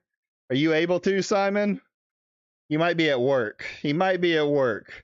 Rev says chaser. Does give a brief history on Rev. Okay. I'm pretty sure that's the one. Is it the Rev says Desu is a liar and a hypocrite? Or is it the absolute meltdown? Rev said Desu crashes out over Kingdom Come Deliverance. Oh, you're gaming with your bud tonight? Awesome. I see how it is. You're just going to abandon me for whoever this bud is. No, I enjoy it, bud.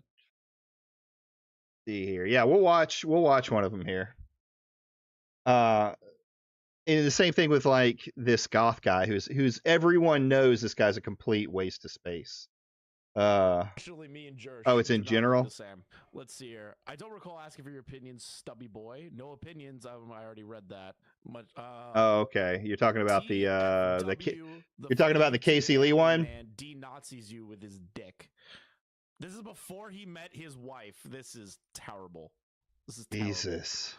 That's a funny way of saying thank you, sir. Thank you, sir. Good start, but you have a lot more to do to impress me. I'll do anything. Lob, I hate this. Yeah, I'm done with that. Oh.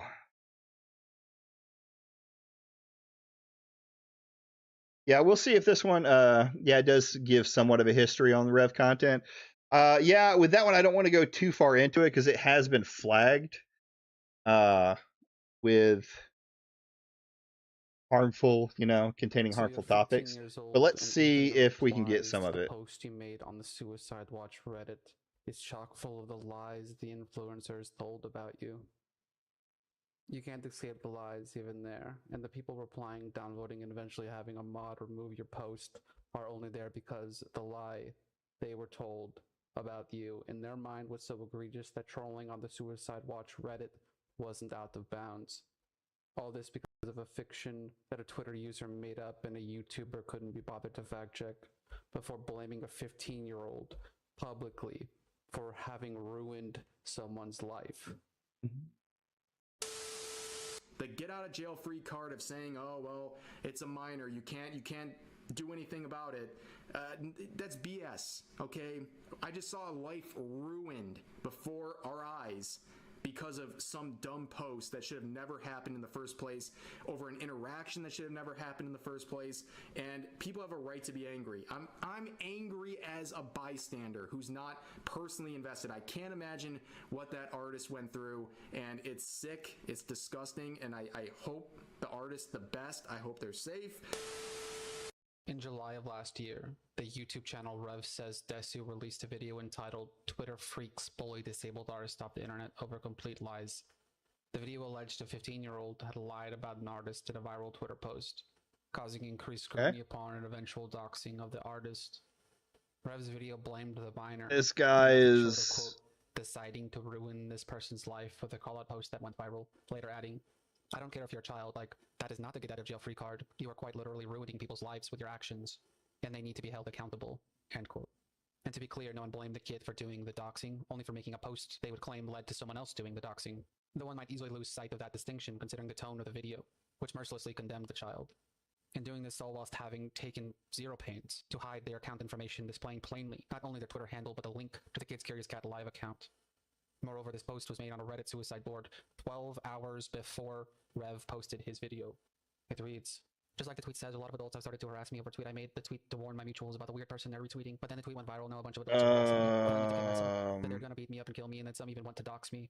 I'm 15. I don't know how to deal with any of this, especially since I'm currently experiencing a huge drop in my mental health, like in every summer. Yeah, I'm gonna go with this. This is hard at keeping me The internet was a safe space for me. entertained. That people are seriously sending death threats to a 15-year-old only because they wanted to tell their friends about a weird person. Good to know that y'all caring about Auntie's discourse way much more than actual children. What's going on, angry Canadian? Would also deactivate their Twitter. A YouTube communities tab from a user with the same name, Veriosaki, is updated to read as a sort of message to their now cyberstalkers, as documented by those cyberstalkers. The community harassment and bullying. Okay. Yeah, that one's a little hard for me to read. I may go through that one off stream for it. But we got to get the thing. We've got Rev being yeah, it's a serious topic, but I recommend sitting through it. I'll walk through it off stream and take a look at it because, you know, I need to get I'm starting to spread my interests in anti-woke people, right? I've been really dead set focused on a particular anti-woker. So I'm going to start spreading it out to especially some of these new characters coming in here and see what we can find on the internet about them. What slop we can enjoy. So a Japanese artist made art of Anya from the game Mouthwash. Mm-hmm. Her husband Bill defends the artist and expresses interest in playing the game. In response, Don't you worry about that, Kamoji.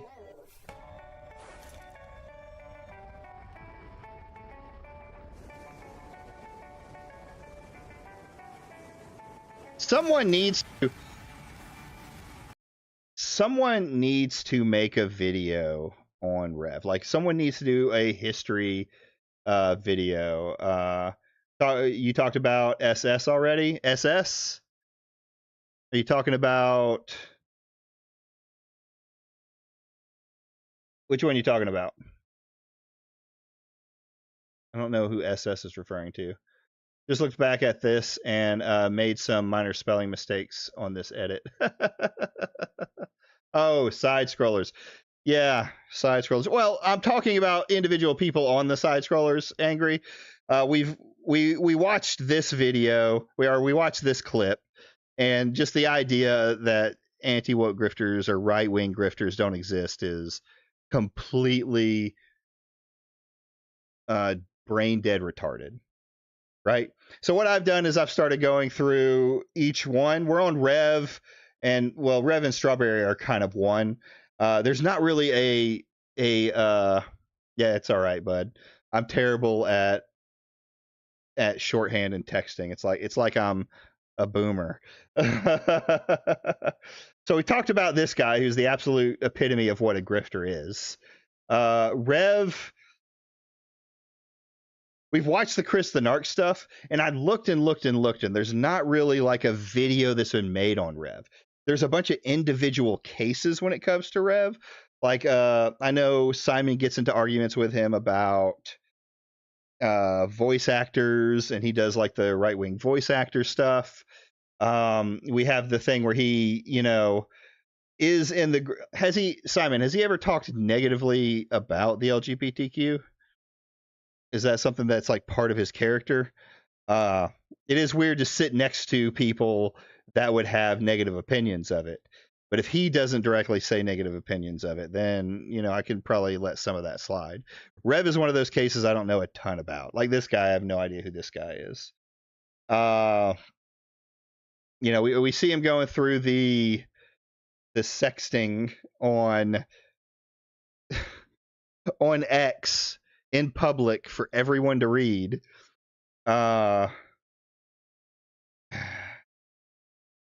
Which was this situation?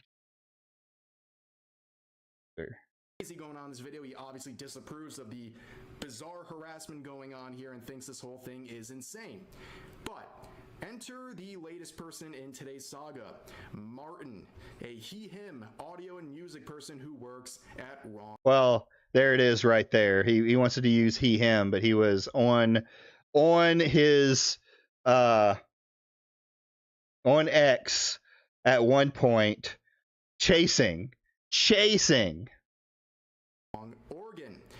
They worked on mouthwashing. So this person has 5,000 followers. They are now in protected mode on Twitter. Why is that? Well, they made a series of posts here saying the anti-woke crowd has found the game and I feel sick to my effing stomach. Being on Twitter is going to be unbelievably painful from now on, that I don't know if I can be active on here. I don't have the energy for this. Referring to Asmongold simply defending this artist who is being harassed, and also he expressed interest in possibly playing the game as well. I mean, yeah, I'd be kind of grossed out too if a cockroach king who called an entire culture of people inferior and advocate for genocide began signal boosting my stuff. So no, perfectly valid reaction from this sound developer, though I personally think that the right move here would have been not to say anything and not give Asmongold the time of day. Also, don't know why they felt the need to emphasize this person's pronoun in their bio as some sort of weird own, but hey, something.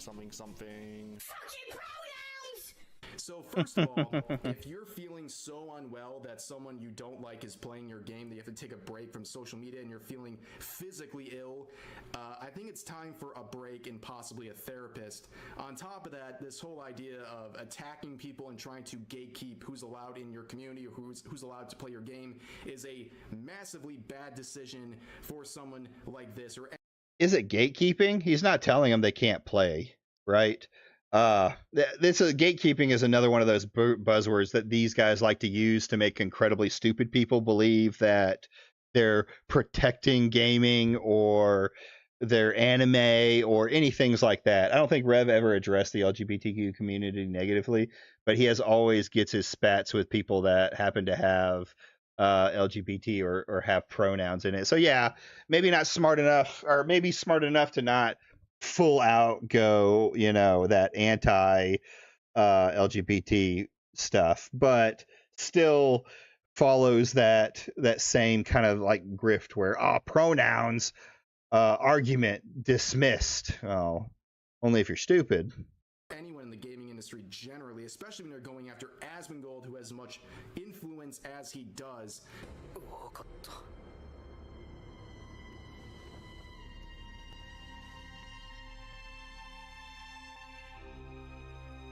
All right, Simon.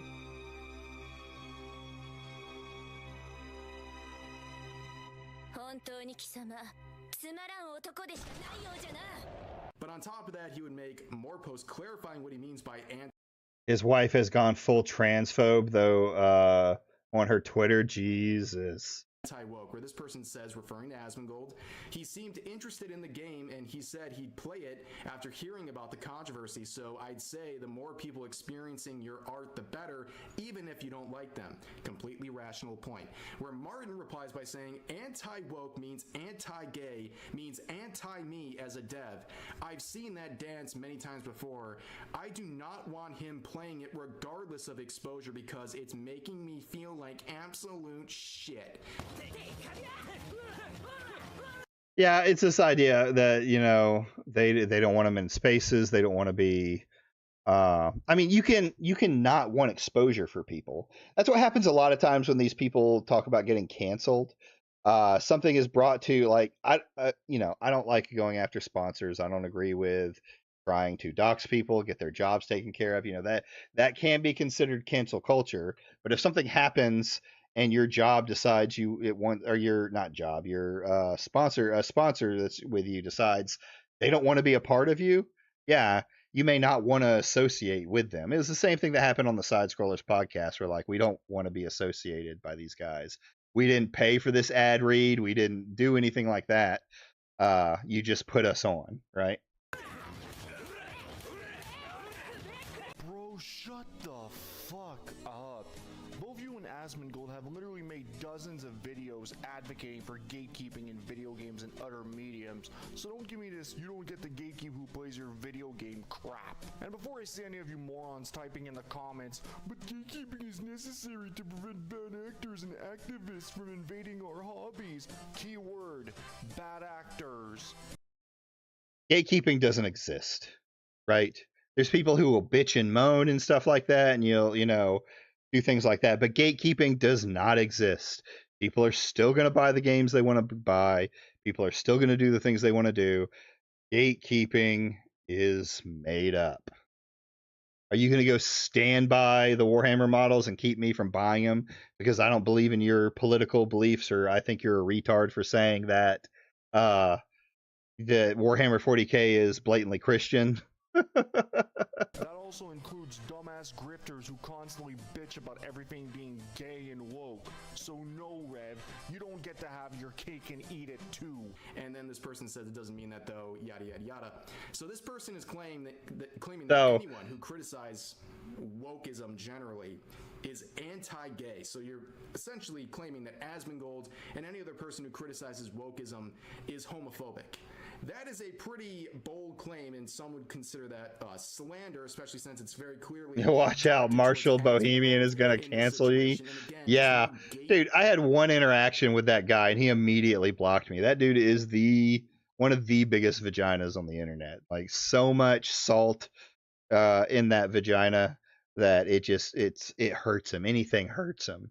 Mind you that I made this video back when I was still someone on the anti-woke Kool-Aid, so my stance on gatekeeping has changed. Yeah, I get that. I was never big into the gatekeeping thing when I was more on the anti-woke side. It's dumb to me. Like, you're yelling on your stream that I don't want you to buy. Like, I want you to change games. You're ruining my games. It's fake. You can't stop anybody. We need to gatekeep harder is just to make your audience clap. That's all it's for. It does nothing. You do nothing to fix it. So I mean, I've always kind of felt that way. It's just as I have, changed my opinion on the anti-wokes and how they've become become the wokies in the SJWs of before, that I've spoken out more against it. But we'll go. This has a pretty good idea. Like, I don't have a full video on Rev, but you can see from these couple of interactions, Simon's. I need to see more on Strawberry being fully transphobic on it. Simon's really good on that. He's a Rev and Strawberry A-log. But you can see where he could be considered a grifter as well, right? He was completely different in the past and completely changed his views on things like pronouns and other stuff like that for next to no reason, just because he wanted to, right? Just because it fit his audience that he was wanting to create. I mean, it comes down to that he'll probably change his opinion again if his daddy Asmon changes his opinion again, because that's just how it works. All right. Rev is going to fuck up one day and end up on the farms so we can have a comprehensive timeline. Yeah, I mean, I foresee, with Smash, possibly, with other people starting to get Kiwi Farms threads and the anti-wokes are becoming complete clowns to the internet, I can see a lot of these guys getting threads, right? Smash has Craig on with him, just FYI. Does he? Oh, that's funny. What are they talking about? Because our next video is gonna be on Craig. Another Liquid Sonic video. You should go check out Liquid Sonic. 14K YouTuber. Give him a subscribe. Watch some of his videos. Like I said, he does commentary videos here from time to time. Are you talking about Smash? Not significantly. He has got nothing significant. the bottom half of Alyssa's thread is starting to get full of hate for him. But like any meaningful threads that anyone's made on him, no. Oh, Rev already has one. Is that what you're saying? That might be interesting. Maybe I should do a little research.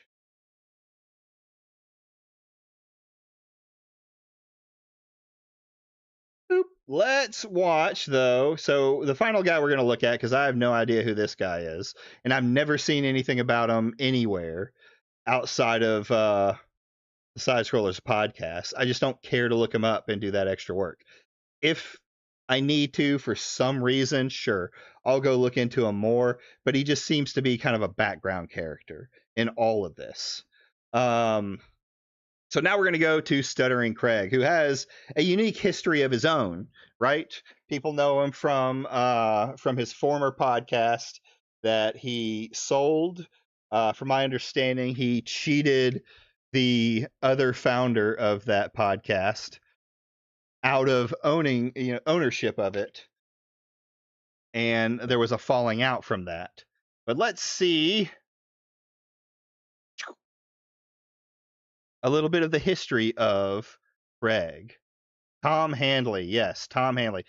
Zero, you're the one that knows that community, right? You were part of it.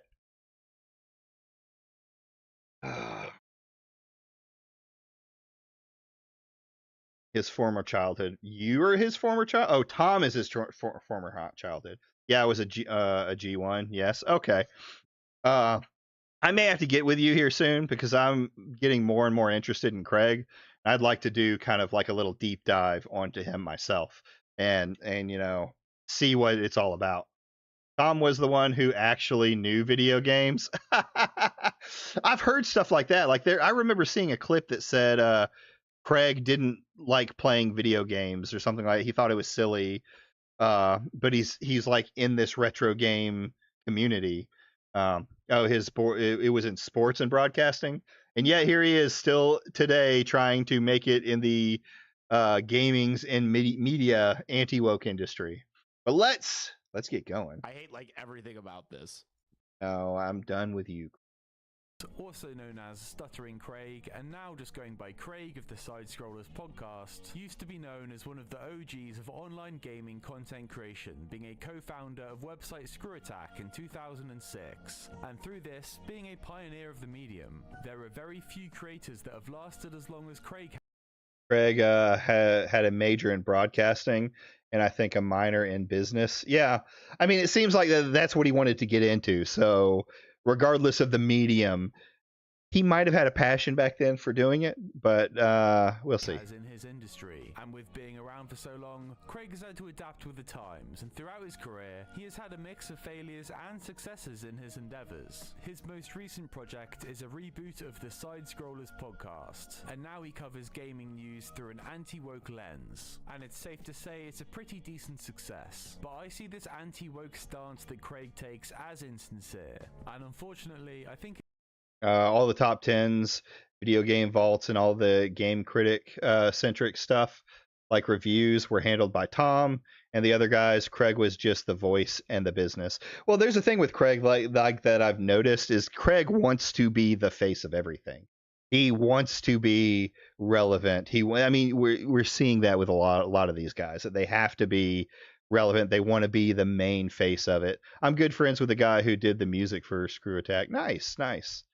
That's why you see zero evergreen content on the current iteration. He cannot write any of it. It's funny. It lacks in any value and doesn't add anything to the conversation around wokeness in games. So it's quite funny to look back now and see that Craig's first endeavor into content creation was the Side Scrollers podcast. But this being back in 2006 took a very different form to what it is now. He initially wanted an online radio show about gaming, but he quickly found out what podcasting was and co-founded the Screw Attack website with his friend Handsome Tom to host said podcast. And I haven't listened to a lot of this stuff for making this video, but it seems like solid content, especially for its time. I mean, this was way before my time. It's called Screw Attack because Craig screwed up everyone. But Joe Rogan started podcasting in 2009, and people always say, oh, he's an innovator, he's one of the first guys. I don't actually know myself if that is the case, but it's an example. 3 years after Craig started doing his show, so I can't imagine there was much content like this online, and it didn't take long for them to start releasing video content with the Video Game Vault. These were pretty basic short-form reviews, often being less than a minute long, covering retro games. If you watch something like their Intelligent Cube for PS1 video, it is pretty much just a brief overview of the game. The goal of this game is to get a sweet IQ by getting more points. You try to capture the gray blocks while letting the black ones fall off. You can also use the green blocks to blow up the rest of them. Yeah, I'm sure Tom did. Upgraded their content, they started doing top 10s. Number 10. And they also started collaborating with other creators. Most notably, they scouted the angry video game nerd and got him to start. I was surprised Nintendo let them use Screw Attack, given their litigation history. Back then, it may have been different. Have they been litigation heavy even back in the day? Releasing his videos on the Screw Attack website, and things went so well for them that GameTrailers.com stepped in and struck a deal to host their content. This was a far more official and corporate style website than Screw Attack, but the Screw Attack team and the angry video game nerds seemingly had free reign to produce whatever content they wanted. So they were a pretty good fit. GameTrailers could keep their corporate image and they could host Screw Attack and AVGN to do more relatable gaming content. And I look back on this age as a time of genuine and honest content creation. There wasn't a great deal of money to be made, and people didn't expect this to become a business. So people would just make stuff that they personally found interesting, and they would do whatever they like. Like you weren't going to find other games. Oh, back then you couldn't even publish Nintendo gameplay on YouTube. Well, that was that the same time when like other games companies were doing it? Because I know, in the beginning there was some hiccups around it, and technically playing a video game on a stream or in a video or things like that is could be video game companies could take it down, right? It is known to be able to be litigated and not be considered copyright safe. But game companies eventually realize, oh, if these people play my games, other people see it and want to buy it. So YouTube wasn't part of that of the equation. Oh, this is even before YouTube. Okay, I remember Nintendo being extremely aggressive during these times. Okay, gaming media. I probably wasn't online for these particular things. I definitely wasn't online watching for the Screw Attack. I was playing games. Outlets doing Soulja Boy diss tracks.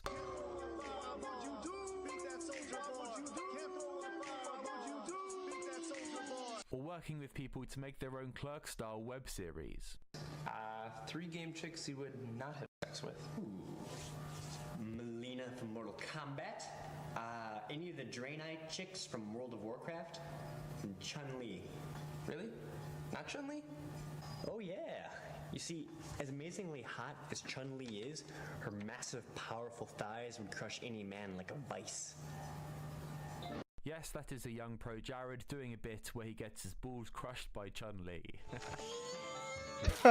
And it's not only totally not creepy guy that's never done anything wrong pro Jared that started there. For example, Destin Legary started there before moving to IGN for 13 years, and the whole crew from Death Battle started their franchise under the Screw Attack name. And after time, with Death Battle's meteoric rise and Screw Attack's dwindling numbers, Craig made the inspired decision to split from Death Battle, retire Screw Attack, and start Game Attack. And unfortunately, this project did not see the same success. In fact, here's Sean, who now does Hang Time, claiming that they made only $500 to $600 a month. But our YouTube channel was making about, $500 or $600 a month on when we were at our highest. The most successful channel our YouTube ever was, we were making $600. Maybe like $1,000 a month. So again, Craig parted ways, and it was a while until we'd hear from him again. I did have a bit about Craig coming back and interviewing his old friends, and his weird show with his loser brother, but let's get into what's really interesting. The new... So it seems like even though Screw Attack sits in a lot of people's minds as being something good, it wasn't lucratively successful in any real meaningful way. Side Scrollers podcast. Here they're covering gaming with an anti-woke lens. But I hope you understand the show is not political, and the show is not meant to be political at all, which once again, not an anti-woke show. Oh right, I guess it's not. What's going...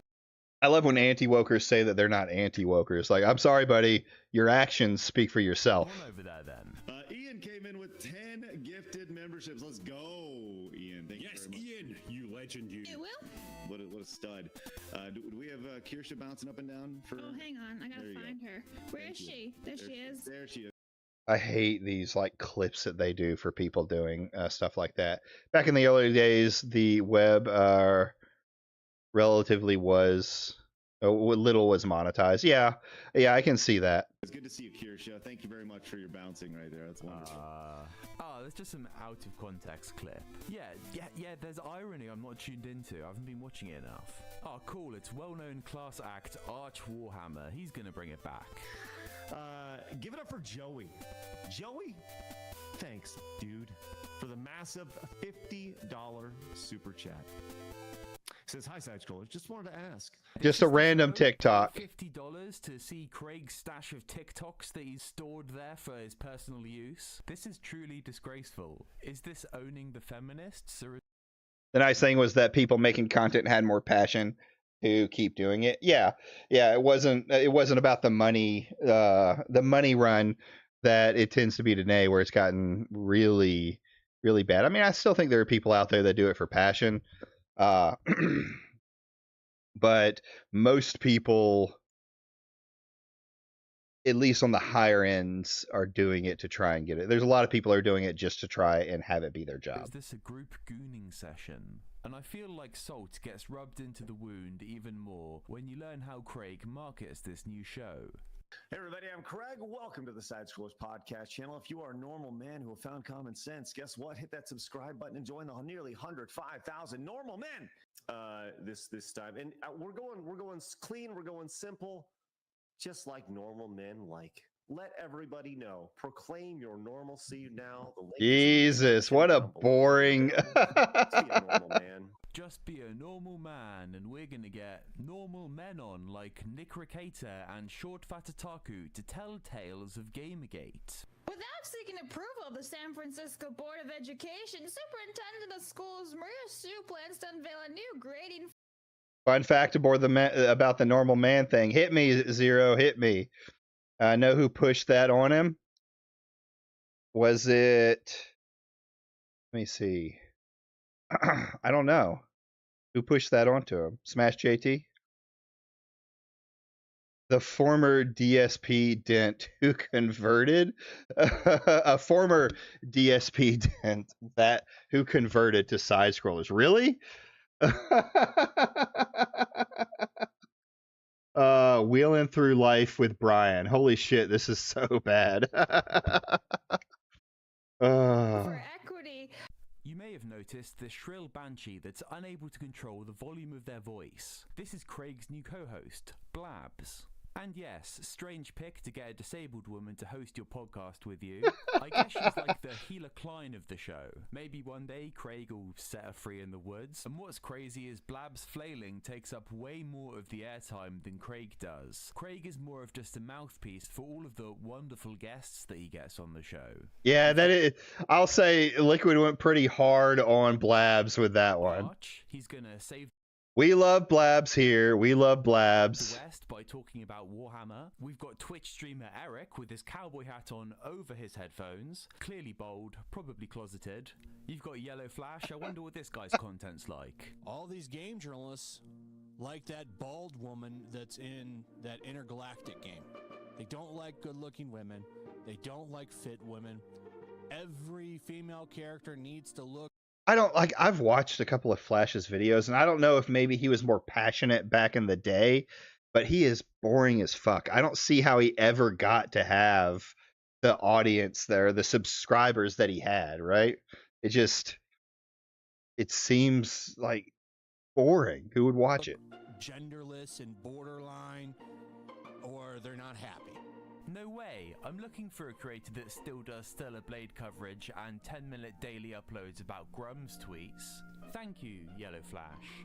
When Flash is just a quartering copy. saved, we're going to remember your Stellar Blade coverage. You can sit there in your goon cave with your VR headset on, and you'll be getting gifted skins A loser falling upwards. Yeah. from every white male as a token of our appreciation for your hard work. And with guests such as these, Craig's already reached the top. Craig is at the peak of content. So where's he going to go from here? 5.5. Can always break new ground and learn. Yellow Flash has always been like this, but he used to cover comics more.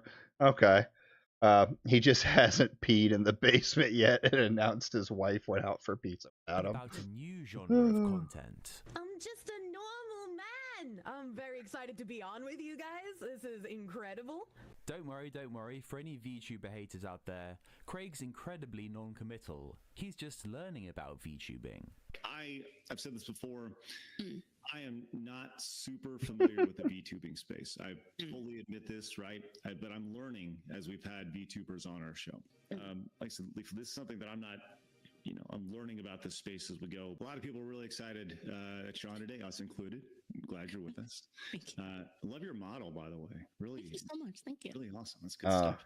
Like I said, I'm just a normal man. Well, Craig, I'm starting to have. Yeah, don't forget all these guys covered Hollywood crap until that well ran dry. Now it's all hands on for gaming scenes.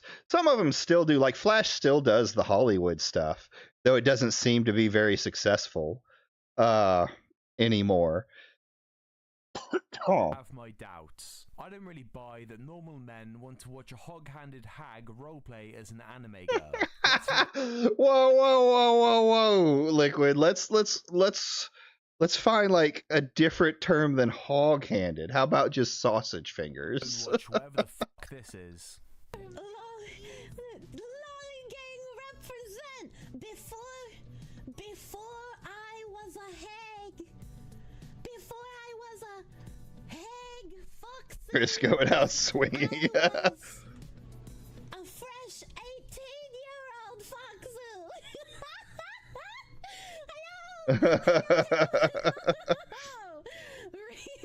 Yeah, that's right. Pump the brakes, Liquid. We don't talk about pigs that way here. Oh my god. Need correction. You need correction, chat. I'm not even going to say what I'm going to say. I need to stop saying the word pedophile so much. You are the one who needs the correction. If Shadman is taking commissions, it has always been a dream of mine to have. Why are all of her VTube models like absolute shit? They're all garbage. Have artwork done by the Shadman. Wasn't he in prison for drugs? I mean, group gooning session. Whoa. I feel like Salt gets. Come on, Kirsch, please. I need to climb the ladder. I need to. No. There's only so much attention I can drum up by getting.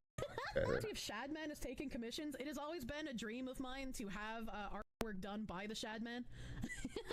Wasn't he in prison for drugs? I mean, Shad is a very controversial figure, but I still want artwork from him. Everybody, a show for normal men. I wonder why she doesn't use the Lolly model more. It's genuinely nicer looking than her other ones. Yeah. I don't know why she does, because Lolly is like fully accepted on their side. Chibi Reviews goes onto this show as well. So I mean, it wouldn't matter, right? Their audience would love it. This is cool based right-wing content for the new generation. Okay. Have you not heard of Bug Chasers? I think. Hold on. Savvy makes her VTubers? Yes, Chibi has been on the side scrollers.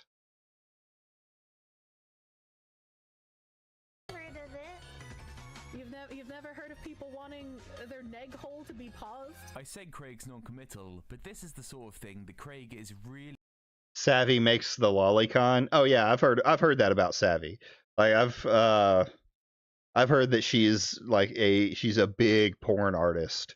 like anime porn, things like that. That's what she does and draws. She's NSFW all the way. Really into now. He is really big on supporting Kirsch. So Kirsch has had this smear campaign against her recently because she's a right-wing I wonder if he's felt the touch of her sausage fingers, and that's why. VTuber. And it's pathetic. I honestly hate the way that people are going after her sponsors for this. But it's displayed something about Kirsch that I have a big distaste for, and I see this trick getting pulled off by many creators in this space. See, Kirsch makes explicitly right-wing content, but when it comes down to her commentary on this matter, she just says, oh, I'm just slightly right-leaning of center. And I am a much, much easier target for these smear merchants because I lean slightly right of center. And because I lean slightly right of center, I'm just a little foxu. I'm just a slightly right-leaning little foxu.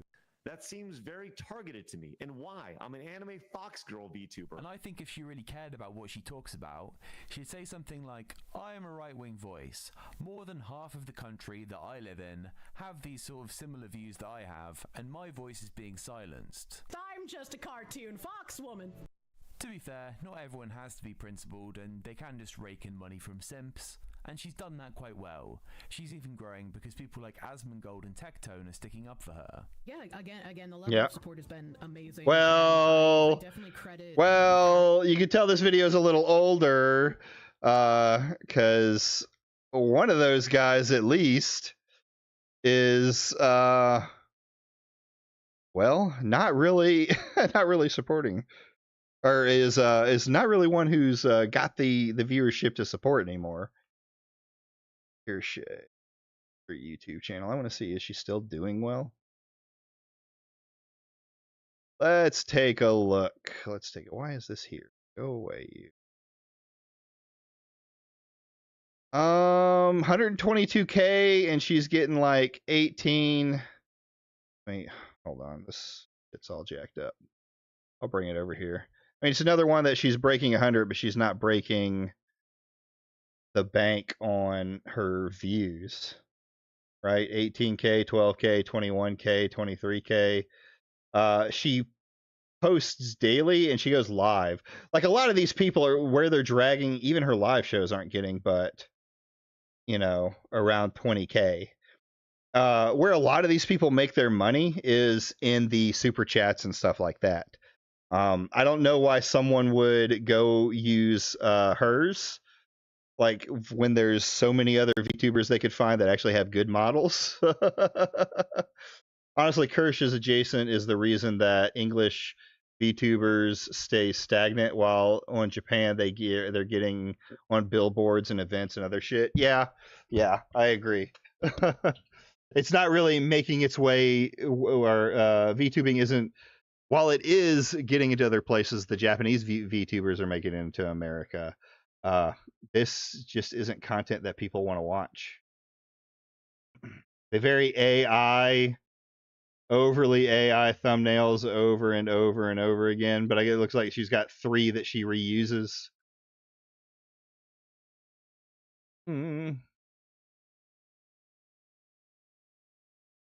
Asmongold for showcasing on his platform. I'm very grateful to him. I'm grateful to like Tectone, who had made videos on it. Your dad's a yeah. And Craig, like the businessman that he is desperate to suckle on the teat of Asmon's clout. It's more like there's no real reason to sponsor this. Yeah. Asmongold Kirsha crossover stream. Well, I'll tell you what. Maybe we can. I mean, I don't know Asmongold, but maybe we can facilitate something like that. Maybe someone wants to clip Craig would and present it to him on his show. Craig would love for Asmongold to give him little updates and like come onto their podcast. He's ecstatic now because Tectone is coming on the podcast, because he thinks it's going to bring in more updates, and I don't think it's going to be anything more than it already is. Via his Reddit or however he, just throwing it out there. Everybody wants to do a crossover with Asmongold, but come on. get I do Kirsch not. and his Bondo together, and I think that'd be. Come on, Kirsch, please. I need to climb the ladder. I need to get rid of Eric. There's only so much attention I can drum up by getting rapidly aging Ehag Menely Mac as a guest on my show. Neon suspenders for $10 says, Kirsch, time to enlighten them on sounding. Oh yeah, I'm an uptight Christian that virtue signals every chance I get, but I'm happy to talk about sounding with a hypersexual VTuber, as long as it keeps the views up. So yeah, please keep coming back on, Kirsch. Those are how long your nails are? No way. Those are my most recent picture, but yeah, that's about how long my nails are. Did he actually? I know, there's a lot of word about it, but did he actually violate his protective order on the Side Scrollers podcast? I haven't seen the clip. What do you mean? How do I wipe my ass with my fingers? With your fingers. Imagine the smell of this dirty, wretched woman's office. Anything when your fingers or nails are in so long. God, shut up! Someone did make this video. He does not. He does not like blabs. All of this harasser's tweets just to give a sense of how many posts about me there were, and these are only the ones that mention.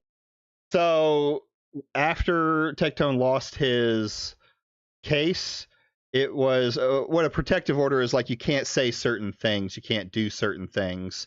Under Tectone's protective order, he can't say anything about Pinky. He can't carry a weapon anymore. He can't go see her. It's basically what do they used to call them? A restraining order is basically what it is, but it's protective order. So there's a lot more to it. And he has been very much like vague posting. Like he can't even have his friends on his behalf talk about Pinky. It's got to be like very much doesn't get talked about anymore. But he has been skirting that line, and in some cases, people are saying even broken that order of not talking about her. So we'll see. We'll see what comes up with that. In my name, there were plenty that didn't have my name but were about me.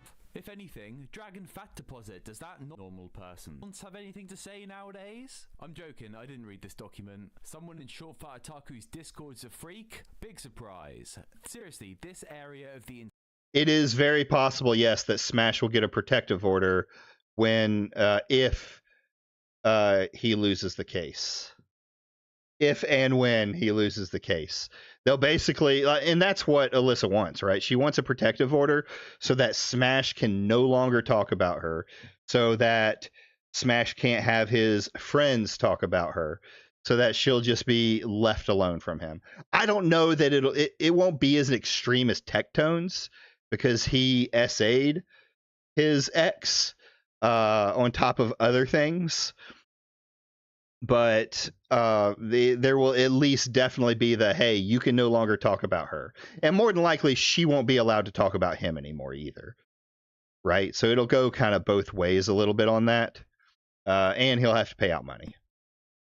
Internet is rotten. And Craig's got this other leaflet friend now. I love your model, by the way. Their content, it's a Kirsch clone, but their role-playing's a child, and Craig's a huge fan. Seriously, you've got to stop watching these VTubers. So now I'll give Craig one bit of praise. He has at least managed to stick his flag into one take that he'll commit to, and that is, he really doesn't like the trans. But the commentary, it still is lacking. He just doesn't have a lot to say about it. Here you've got an all-trans competitive esports team. Oh, yeah, Smash might have to apologize publicly, too. That could be a thing.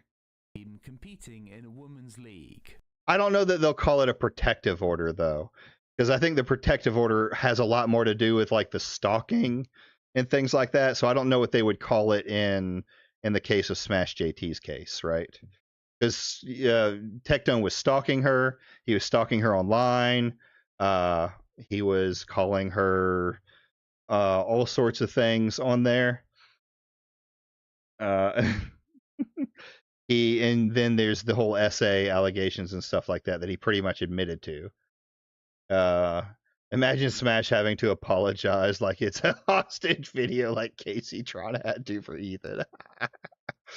Oh, that'll be interesting content to watch. This would be prime comedy for Metica 80 years ago, and now it's Craig's turn to relive some of that glory. So much potential outrage, so many potential zingers, and we've got Eric here as well. God, I just love Eric. So we're ready for some great commentary here. It is going to be glorious. Your dad, when you see this type of thing, I don't know, do you have any thoughts on all this nonsense? Yeah.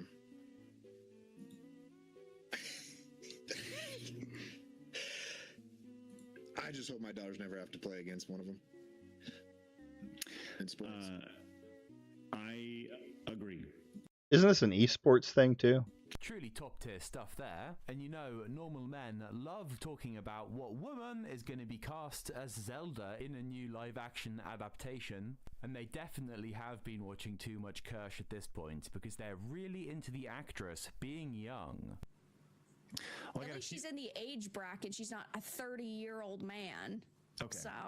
So let's. Oh my. Okay, so let's. Farrah is like the most boring too. Give me some actors between the ages of 16 and 20, right? Grok, find me a nice 16-year-old I can pull up on screen. Dude, that Chad man. Yeah, that Zelda was a huge psyop. It was never gonna happen. This is beautiful. We're gonna screenshot that one. Thank you, Liquid, for that beautiful. Take that there. I'll save that for later. Be a nice 16-year-old I can pull up on. I can't explain how Vera sounds like TT talk to speech. It's because she's like the most troll, boring person imaginable. Like she has no like emotions in her body. She's just completely void. She's like a robot, but worse. On screen. And this, I'm dead serious. This is not a problem with Craig, right? I just have to point this out. This is a problem with Grok. He asks for 16 to 20-year-olds that could play Zelda, and the actress is of age, but all the pictures that come up are all from sites which have a blank word tribute and these sorts of things. It's so oh, look, Sam and Chad are hanging out with the Hang Time guys, just playing some games.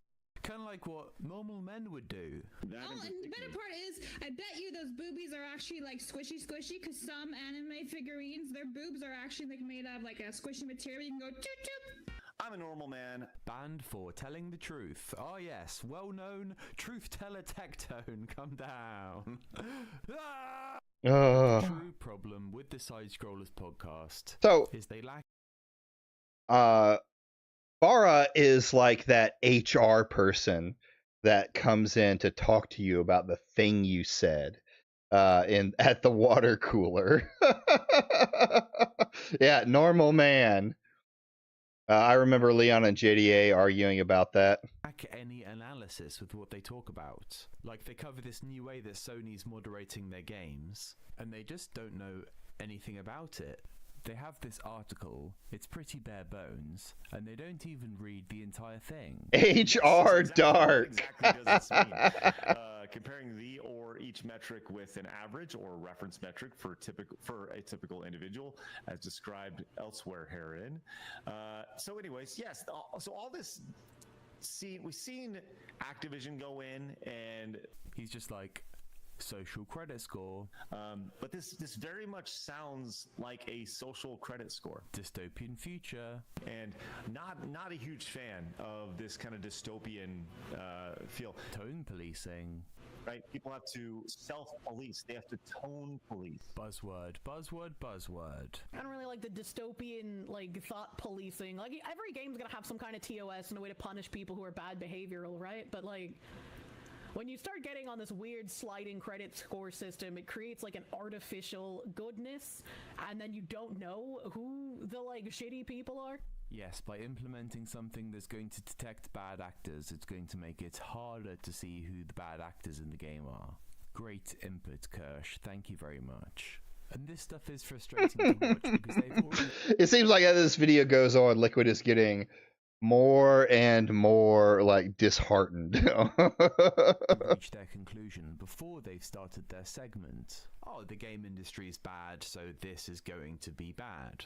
And yeah, it very well might be, but some investigation, some reporting would go a long way as to telling us why this is a problem. Like, imagine Total Biscuit, RIP, just looking at a headline or a tweet of something and being like, oh yeah, it looks bad, doesn't it?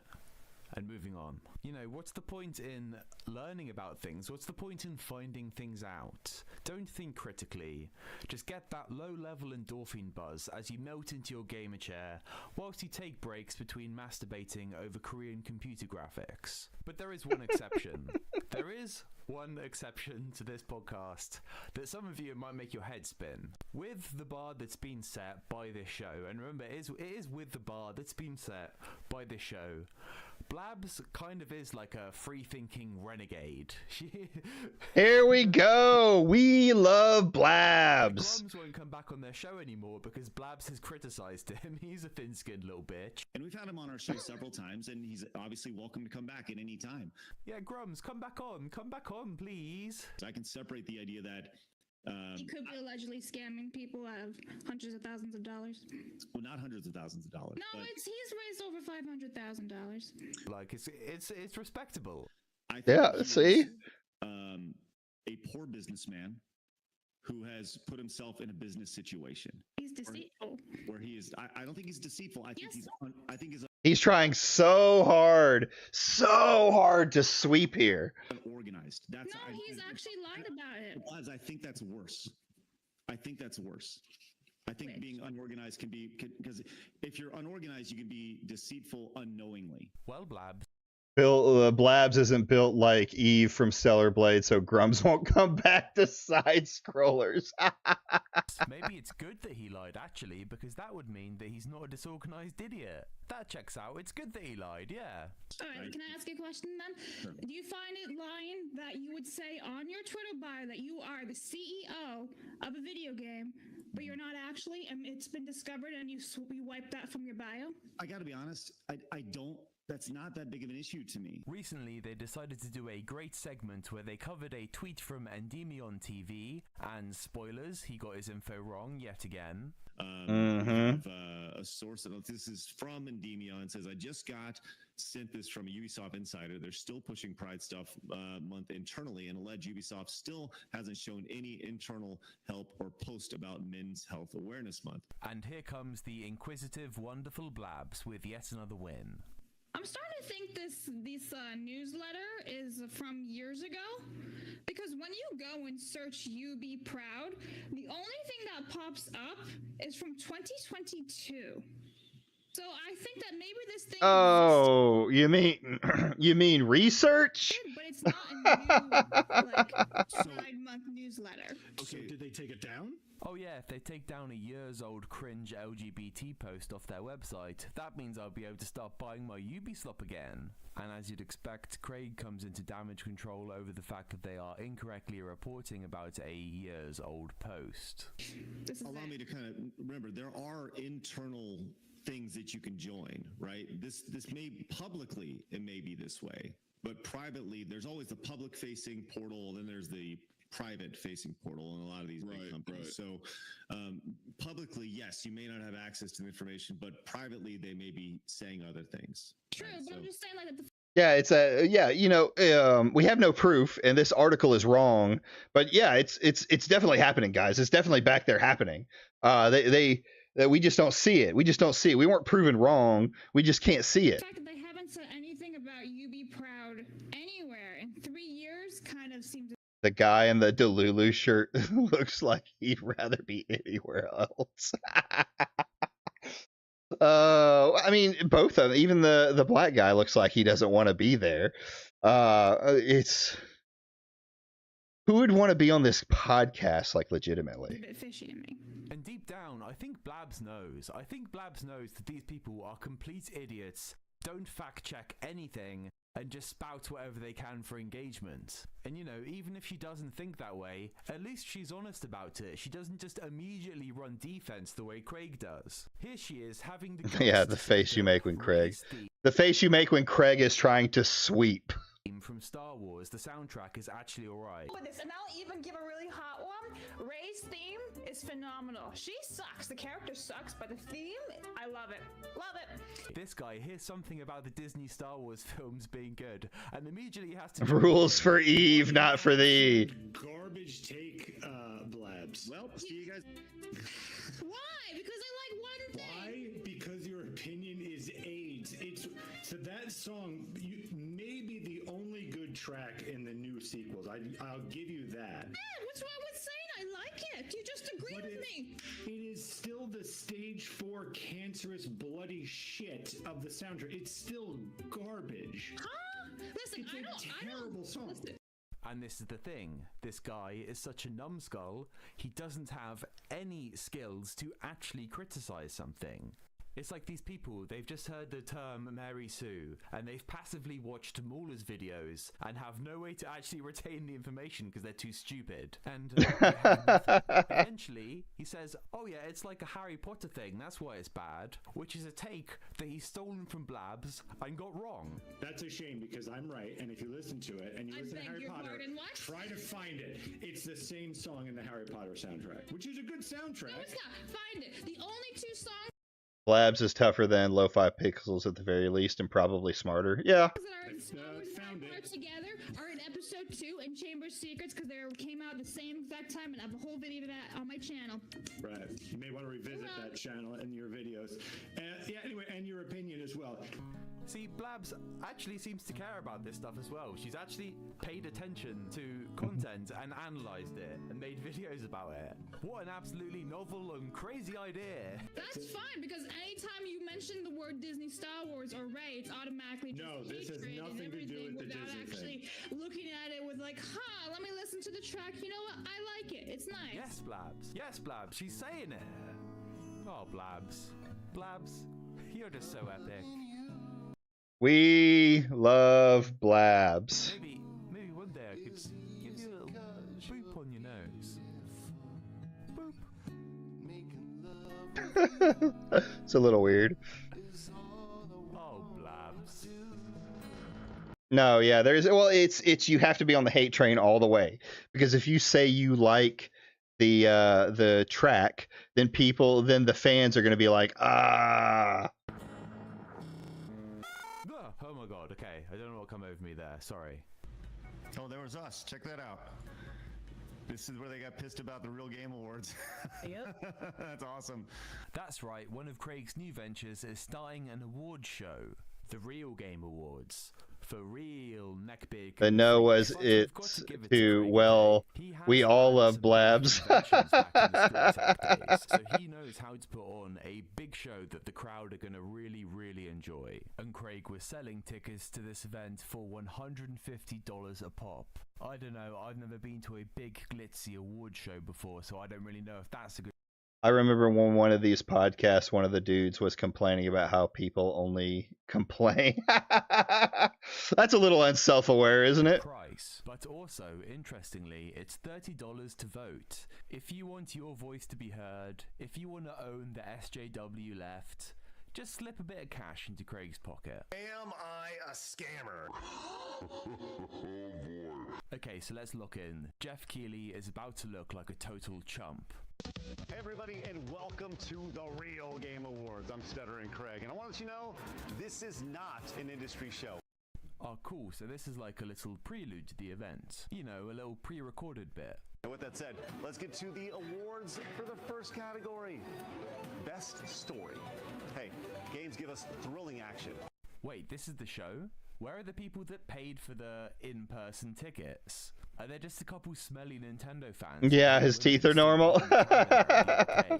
Just a quick note, yes, this is how they have it set up for 2025, but if you use the Wayback Machine, this is the same structure they use for 2024, so they sold tickets for this last event, and they're selling tickets again for 2025's. And the real game award for Best Story goes to, with 32% of your votes, Black Myth Wukong.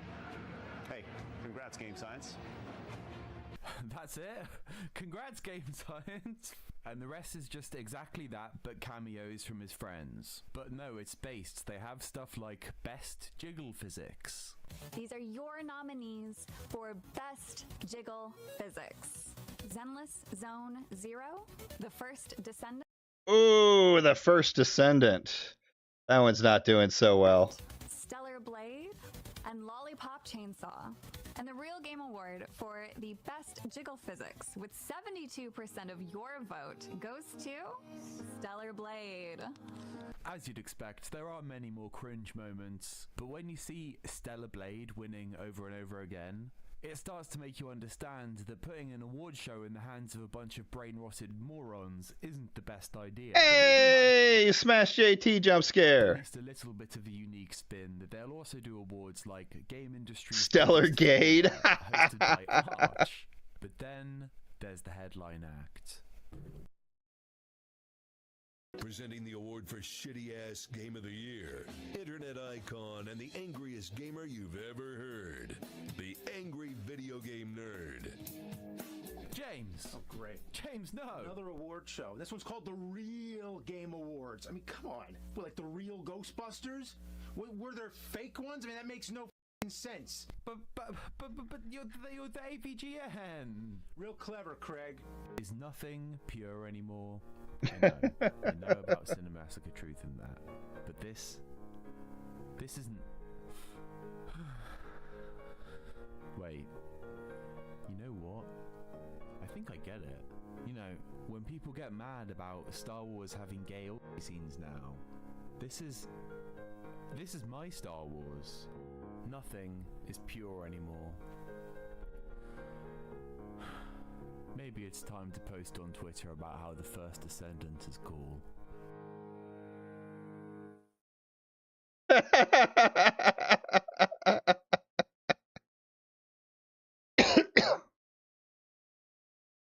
also had this bit about this announcement. They're going to do some wholesome game stuff. Nerd Duel, a trivia show that combines Jeopardy, Mario Party, and Mortal Kombat. Yeah, it's fun. Blabs Versus, where we introduce sweet, innocent young Blabs to some of the most classic games ever made. And I was going to say, you know, Craig doesn't want to do the anti-woke stuff. He really just wants to do like normie gaming content, etc, etc. He's a grifter. But if you look at the past 2 weeks of the content they've put out, they haven't been doing any of this game stuff. They've just doubled down even more on the anti-woke stuff. And they're releasing like 5 videos a day of just these short, shit, vapid clips. So maybe Craig's heart is in it, and he really does want to save the West through the medium of video game industry. I don't get why people getting mad that AVG went there. He's Craig's friend. Yeah. Industry criticism. Well, it's like Craig has been through the industry. You know, we just saw the stuff with the Brew Attack. So he's had a chance to meet all these people and become friends with a lot of these people, even if he's been a dick to some. So yeah, that's the video, but I do have a couple small announcements. One thing is a bit awkward. I am a leftist now. I've been watching a lot of Hassan, and you know, the guy, he talks a lot of sense, okay? Don't get too mad about it. But with that being said, there is one more breadtuber that I do want to talk about. You know, they're now years old, irrelevant videos, but I do think it's going to be really cool. So please subscribe, and thanks for watching. All right. So that was Liquid Sonic's video. Again, go check him out. He's got other ones on like you said, BreadTube there, on a variety of other people online. But yeah, so this is who we're looking at for the side scrolls. This is these people. They're grifters. They are grifters by definition. Right? They are, well, we'll say this: they're media grifters, right? I'll be fully correct on it because since they want to use the we we're not doing it just for money. I mean, yeah, you are. You're trying to make a living off of doing this, and you're hoping that you can get enough clout to do it. Why you gather in these groups so that you can spread your message to their audiences and hope to God that they'll subscribe and watch your videos too. It's completely brain dead what Craig said, or what all these people said about it. But there we are. There it is. We'll see what's said next. A little side note: I don't have the tweets for it up, but after this video, their social media manager went on a blocking spree, blocking pretty much anyone who disagreed with that situation, to the point that Craig has come out and fired the guy. I mean, I'll give Craig props for that. It's probably not helping his channel look good if his Twitter account is going around blocking everybody because they have a different opinion when they're supposed to be, the guys that don't do that. And with that being said, we're at the end of the night. We'll call it a little early tonight, about 15 minutes till. So if you haven't, on the way out, go ahead and like the stream. Give me a subscribe if you want to see more of it. And I will see y'all tomorrow with whatever else we can find, whatever slop we can enjoy.